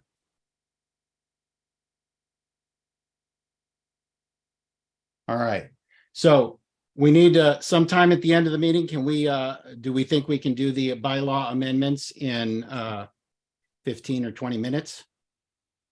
Well, I'm ready to make the motion right now. We can do that and see where we run out of time. Yep. So go ahead. All right. So the OCF bylaws were originally crafted before the advent of the internet, lacking provisions for electronic communication. Moreover, the Oregon Nonprofit Corporation Act, ORS 65, governing nonprofits in Oregon, underwent amendments effective January 1st, 2020. Recognizing the need for a review and update, on November 2nd, 2020, the Board of Directors unanimously approved a motion directing the Bylaws Committee to conduct a thorough review and update of the OCF bylaws. Following the board's directive, the Bylaws Committee commenced meetings. The existing bylaws were meticulously transcribed into an Excel spreadsheet with corresponding ORS 65 statutes in a second column. Each article was then compared to the respective ORS statutes, and proposed changes were submitted for attorney review. The Bylaws Committee has convened for 35 meetings, along with 2 board work sessions on April 17th, 2023 and September 25th, 2023. Documents outlining proposed amendments were distributed to the board and posted on the .net site. The proposed amendments represent the culmination of 35 committee meetings, multiple rounds of attorney review, and 2 board work sessions.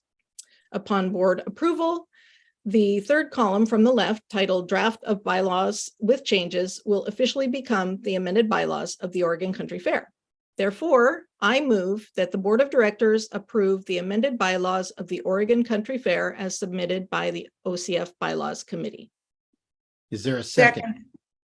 Seconded by Ann. Second. So moved by Lisa Parker and seconded by Ann. Is there any member input on this? I see Lawrence Taylor. Good evening. I'd like to, having been involved in at least the last part of this process, I would like to encourage the board to approve this motion, and I would like to encourage you to approve it unanimously. I believe this is a rare opportunity. It's kind of low-hanging fruit here. As explained, and to be clear, this is primarily a couple of things, some editing, in terms of language ambiguities, conformance with the current statutes as vetted by your attorney, and bringing that up to date in terms of electronic communication. So it's a real opportunity to again, to find some agreement and some unanimity. I do recall that in our last work session, there were some issues raised regarding other potential amendments to the bylaws. It was suggested, for whatever reason, that was a reason not to vote for this. I would encourage you all, if you have additional ideas for developing bylaws, that there's a process to do that, but in no way would that process be slowed down by voting yes tonight. And you will have permitted this work of 3 years to come to its proper conclusion. So I do encourage you to vote yes.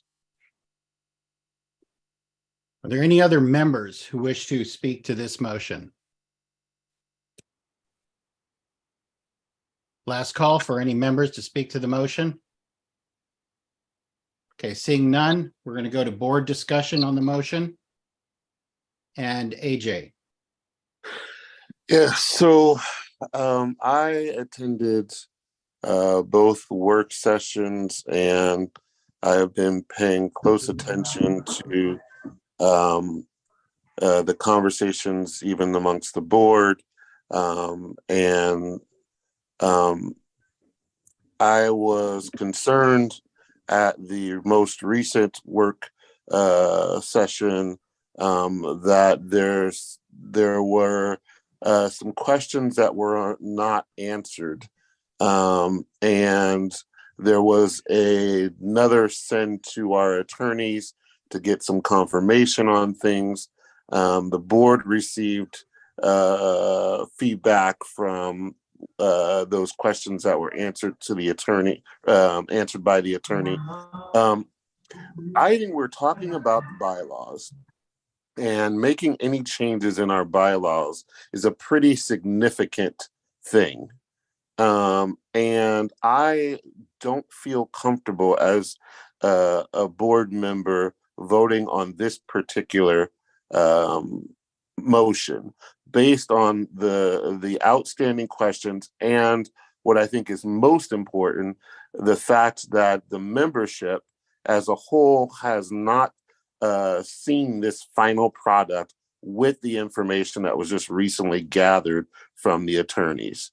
I think that's important. The board received a letter from the FFN, for example, most recently, asking why the bylaws changes weren't put in the FFN for the membership to see.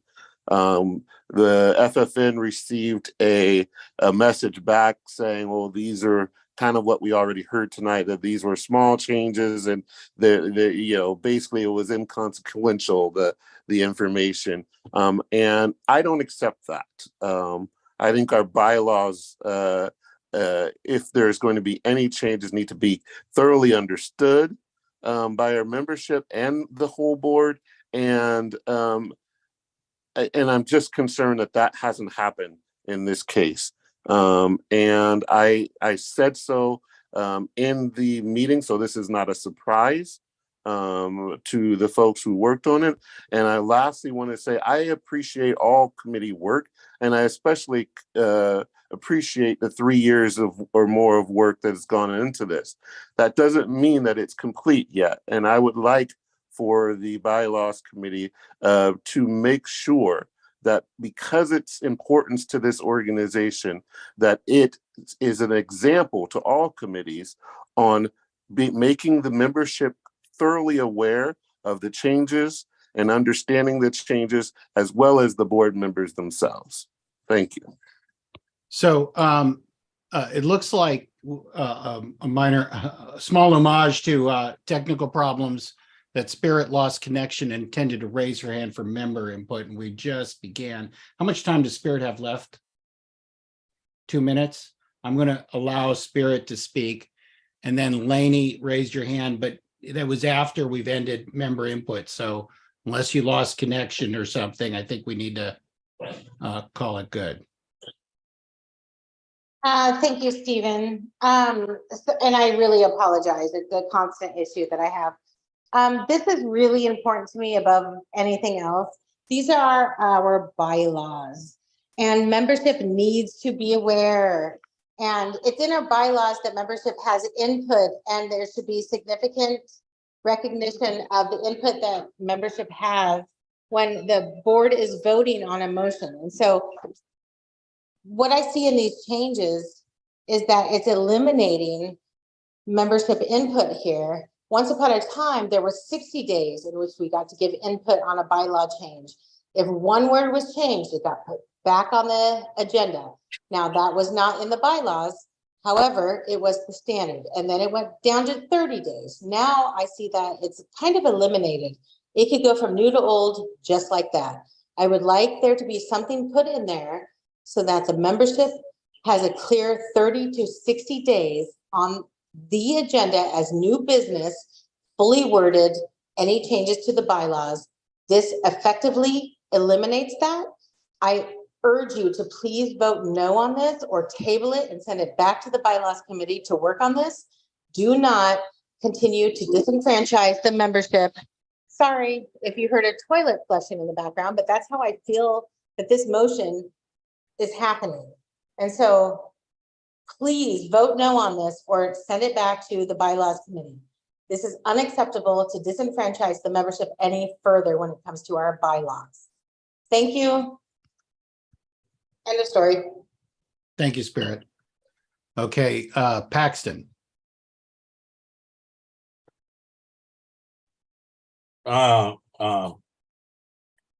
We can't move it new to old because there's state law.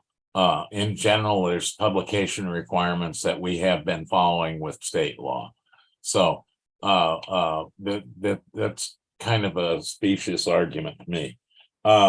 We had 2 workshops for where the membership could come and explain, and we had presented the spreadsheets that we'd done with the work and the feedback from the lawyers. There were some questions brought up at the second workshop that I felt was outside of the charge that we had been doing to bring the bylaws up to state standards. That was really our charge. That's what we were trying to do. There were several people that came up with ideas that they would like to get into the bylaws, but I think that's a new bylaws process. It shouldn't be conflated with the bringing it up to state standards. I mean, we could stop this and make changes, or want to make changes forever. But bylaws was kind of a batch process to me, where you take the job and go through and do it. And then when, another problem shows up, like elders, when we started working on elders, that got sent to the bylaws committee. And then we worked on that as that particular project. I think some of these new ideas need to be sent to the bylaws committee for further work in the future. But right now we're working on trying to bring this up to state standards. We've done a job over several years and we've gone through it line by line. And I recommend that we vote it and then new ideas get sent to bylaws committee after this. Thank you. Thank you, Paxton. I'm going to ask everyone to keep their comments short. We're going to run out of time again. If we can keep it to a minute or less, that'd be great. Arna? I know that the bylaws committee really wants to get this passed at this meeting, and they've been working really hard for years to get the bylaws done. And they're a great committee, and I'm really impressed with their work. But I followed the emails that Susie Pruzansky and Lisa had about, the bylaws not being published in the Fair Family News. And I know that we did have 2 work sessions on it, and they have been published under, working documents. But I don't feel that the membership really sees that as much. They don't really look at those documents. I would love to see them published in the Fair Family News for members to really get a chance to look at them. To be honest, I've been going back and forth about how I'm going to vote tonight on this. Whether I feel like the membership really needs to see these published in the Fair Family News, give them another month. I know the bylaws committee wants to do this now with this board because this board has, kind of seen what's been going on with this instead of a new board. But it's also not going to kill us if it, goes another month. We have bylaws, and we, can continue using them. So having the membership really see what we're doing with our bylaws, which are a very important document for us, might be the best way to go. It might be best to just slow it down a month and get it published and let the membership see it. I still don't know how I'm voting, so I'm just raising that as a concern. Thank you. Thank you. I'll remind that we're low on time. I'm going to go to John Alexander, who hasn't spoken yet. Yeah, so we can always do better about getting things in front of the membership. I think we're going to talk about some of that at the retreat with regards to better framing some of our motions and discussions. This did go through 2 work committee or working sessions, which were somewhat redundant and not completely. So I think we've had a good look at this. Thank you, John and Kevin Levy. Thanks. Yeah, Well, I understand that these are pretty simple updates to the policy to bring us legal. I definitely don't want to lose the trust of the membership either, as far as it not getting posted. I think giving it a month for them to check it out, because there are folks that are interested in that, and I think that's important for us as a board to make sure that we still have them with us. They are the ones that put us here and put us in charge and trusted us with running this organization. So while I think, again, I know that it's simple updates and nothing really crazy, I think we should do that for them since it didn't happen. Thanks. Thank you. AJ. Yeah, I just want to add to that is that, there's been 3 years waiting a month and putting it in an FFN. I don't understand why that is such a hard thing. And so I do think this is not, this is the bylaws, and our membership is requesting a good eye and a good look at this.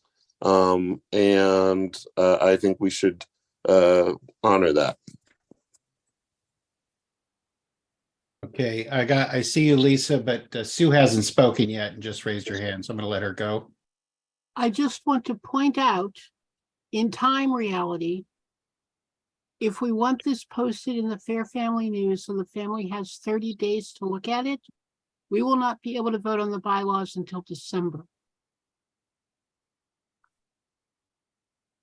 And then Anne hasn't spoken yet. I just want to point out that these recommendations are all on the .NET site under the bylaws committee. Thank you. And Lisa. Yes, so the email that the email of concern, I did respond and I explained the process. I explained the scope of the work.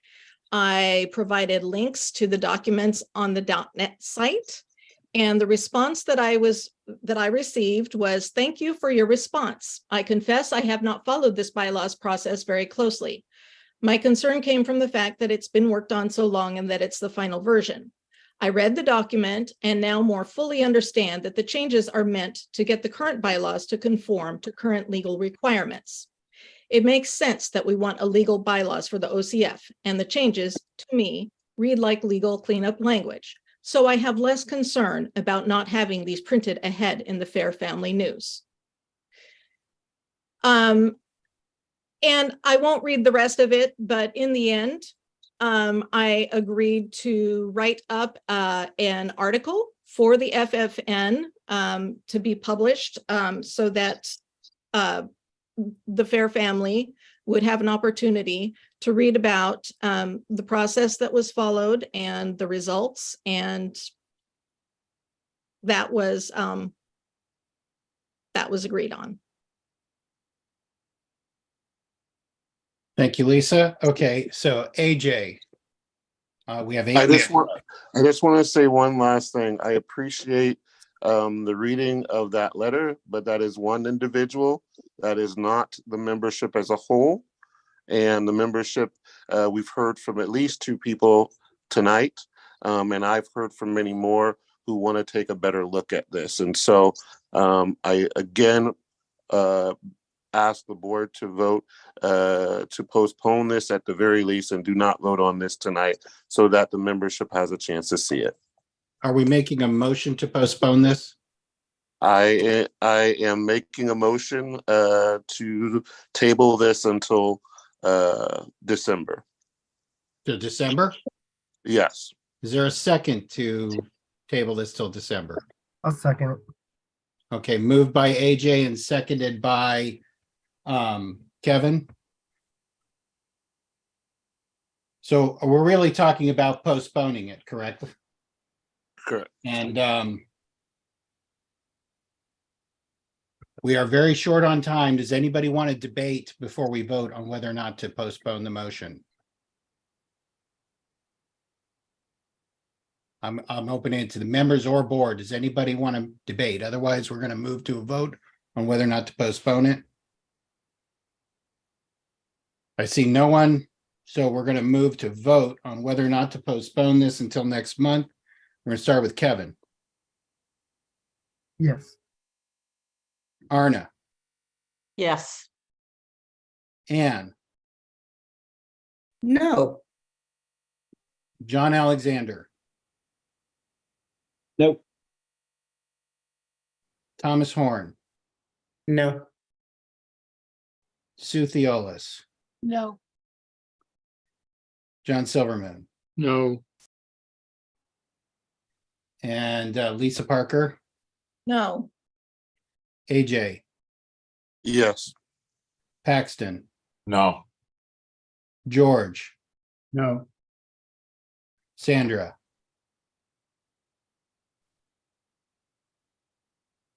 Is Sandra?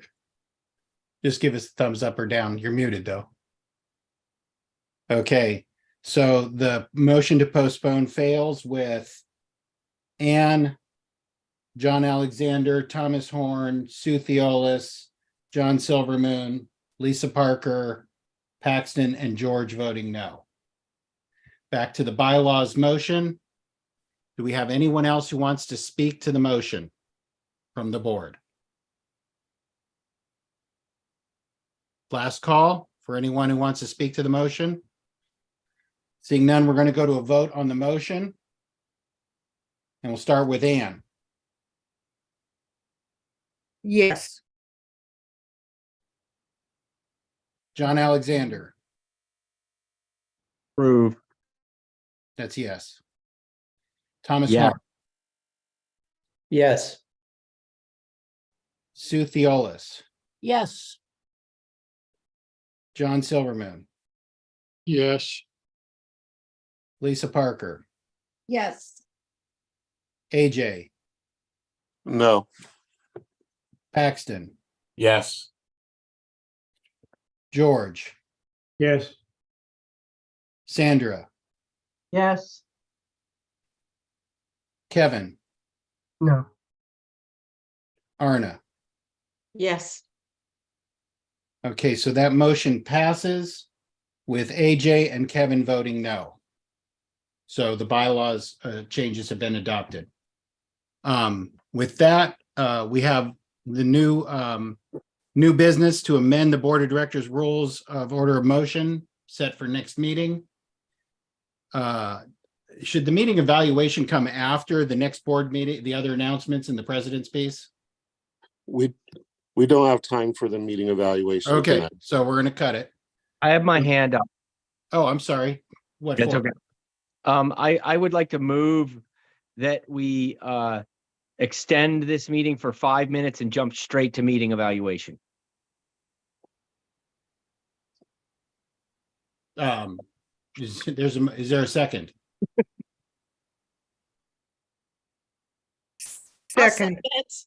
So seconded by Ann? Okay, there's a motion to extend the meeting and go to meeting evaluation by John Alexander, seconded by Ann. I hope no one objects if we just go to a vote on whether or not to do that. So, get another. Sandra, Yes. George, No. Paxton, No. AJ, No. Lisa, Yes.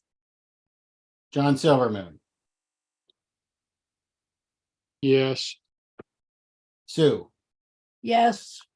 Thomas Horn, Yeah. John Alexander, Yes. Ann, Yes. Arna, No. Kevin, Fine, John. Yes. Okay, so I believe that motion passes with George, Paxton, AJ, and Arna voting no. So the meeting is extended and we'll go straight to meeting evaluation. I'd ask that we keep it short if we're going to do the other announcements in a president's piece. Any hands for that? Spirit?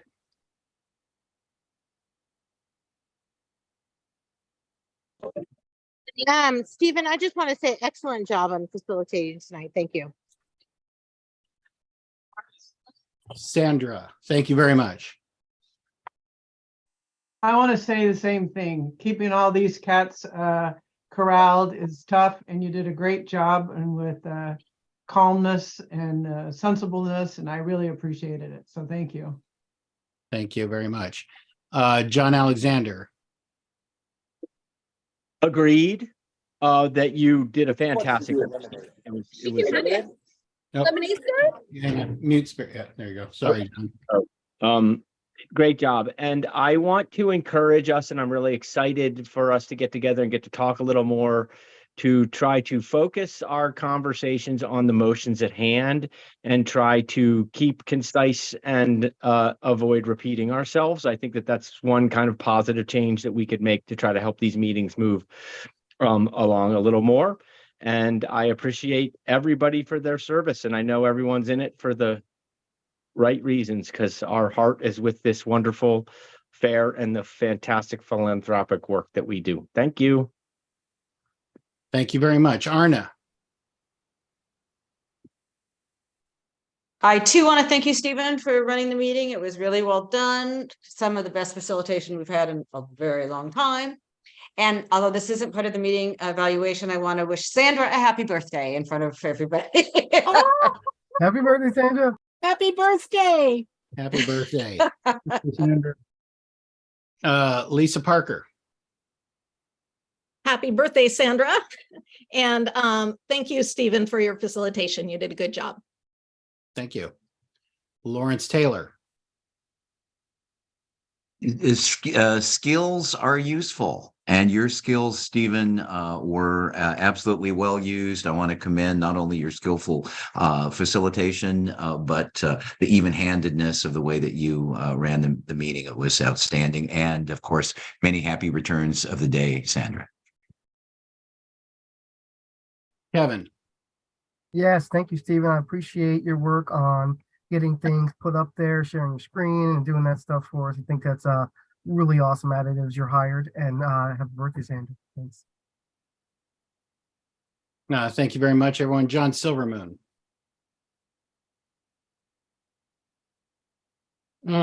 Stephen, to be quite honest, I was a little apprehensive when I saw that you were going to facilitate. I think you did a great job, and I had no cause to be concerned. And thank you very much for doing that. I also thank the board members. We worked through a couple of motions and got them passed. I think the board can work together, and I hope we continue to do so. And my hand's up, and I just want to say thank you, everyone, and thank you for your patience. And if the new board wants me to continue working with them, I think there are a number of things we can do to make things feel smoother and more even and less, gee, what do we do right here, to make the meetings go a little smoother. But I appreciate everyone's appreciation and patience, and I'm glad I could help. Is there anyone else for meeting evaluation? Eleni Kins, did you want to say anything else, or just happy birthday? Just happy birthday, Sandra, and thank you for facilitating, and thanks everybody on the board. All right, thank you very much. So I think that's going to conclude meeting evaluation. The next board meeting is Monday, November 6th, 2023 at 7 p.m. via Zoom. There's a board work session on Monday, November 20th, 2023 at 7 p.m. regarding the Emerald Ash Borer. And AJ, the president's speech. Yes. First, thank you all for being here tonight. I want to give a special thanks to Linda for her service. I want to reiterate our thanks and appreciation for all the years of service that you've given this organization, and I will see you on the 8th, definitely. I want to say happy birthday to both board members, John Silvermoon and Sandra. John just recently had a birthday as well.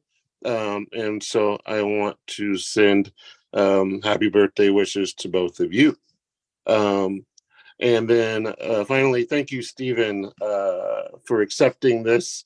I know that you've been coming to board meetings for quite a bit, and we may have seen chaotic in the past, but thank you for signing up and being a part of this. You did a great job, and thank you so much for that.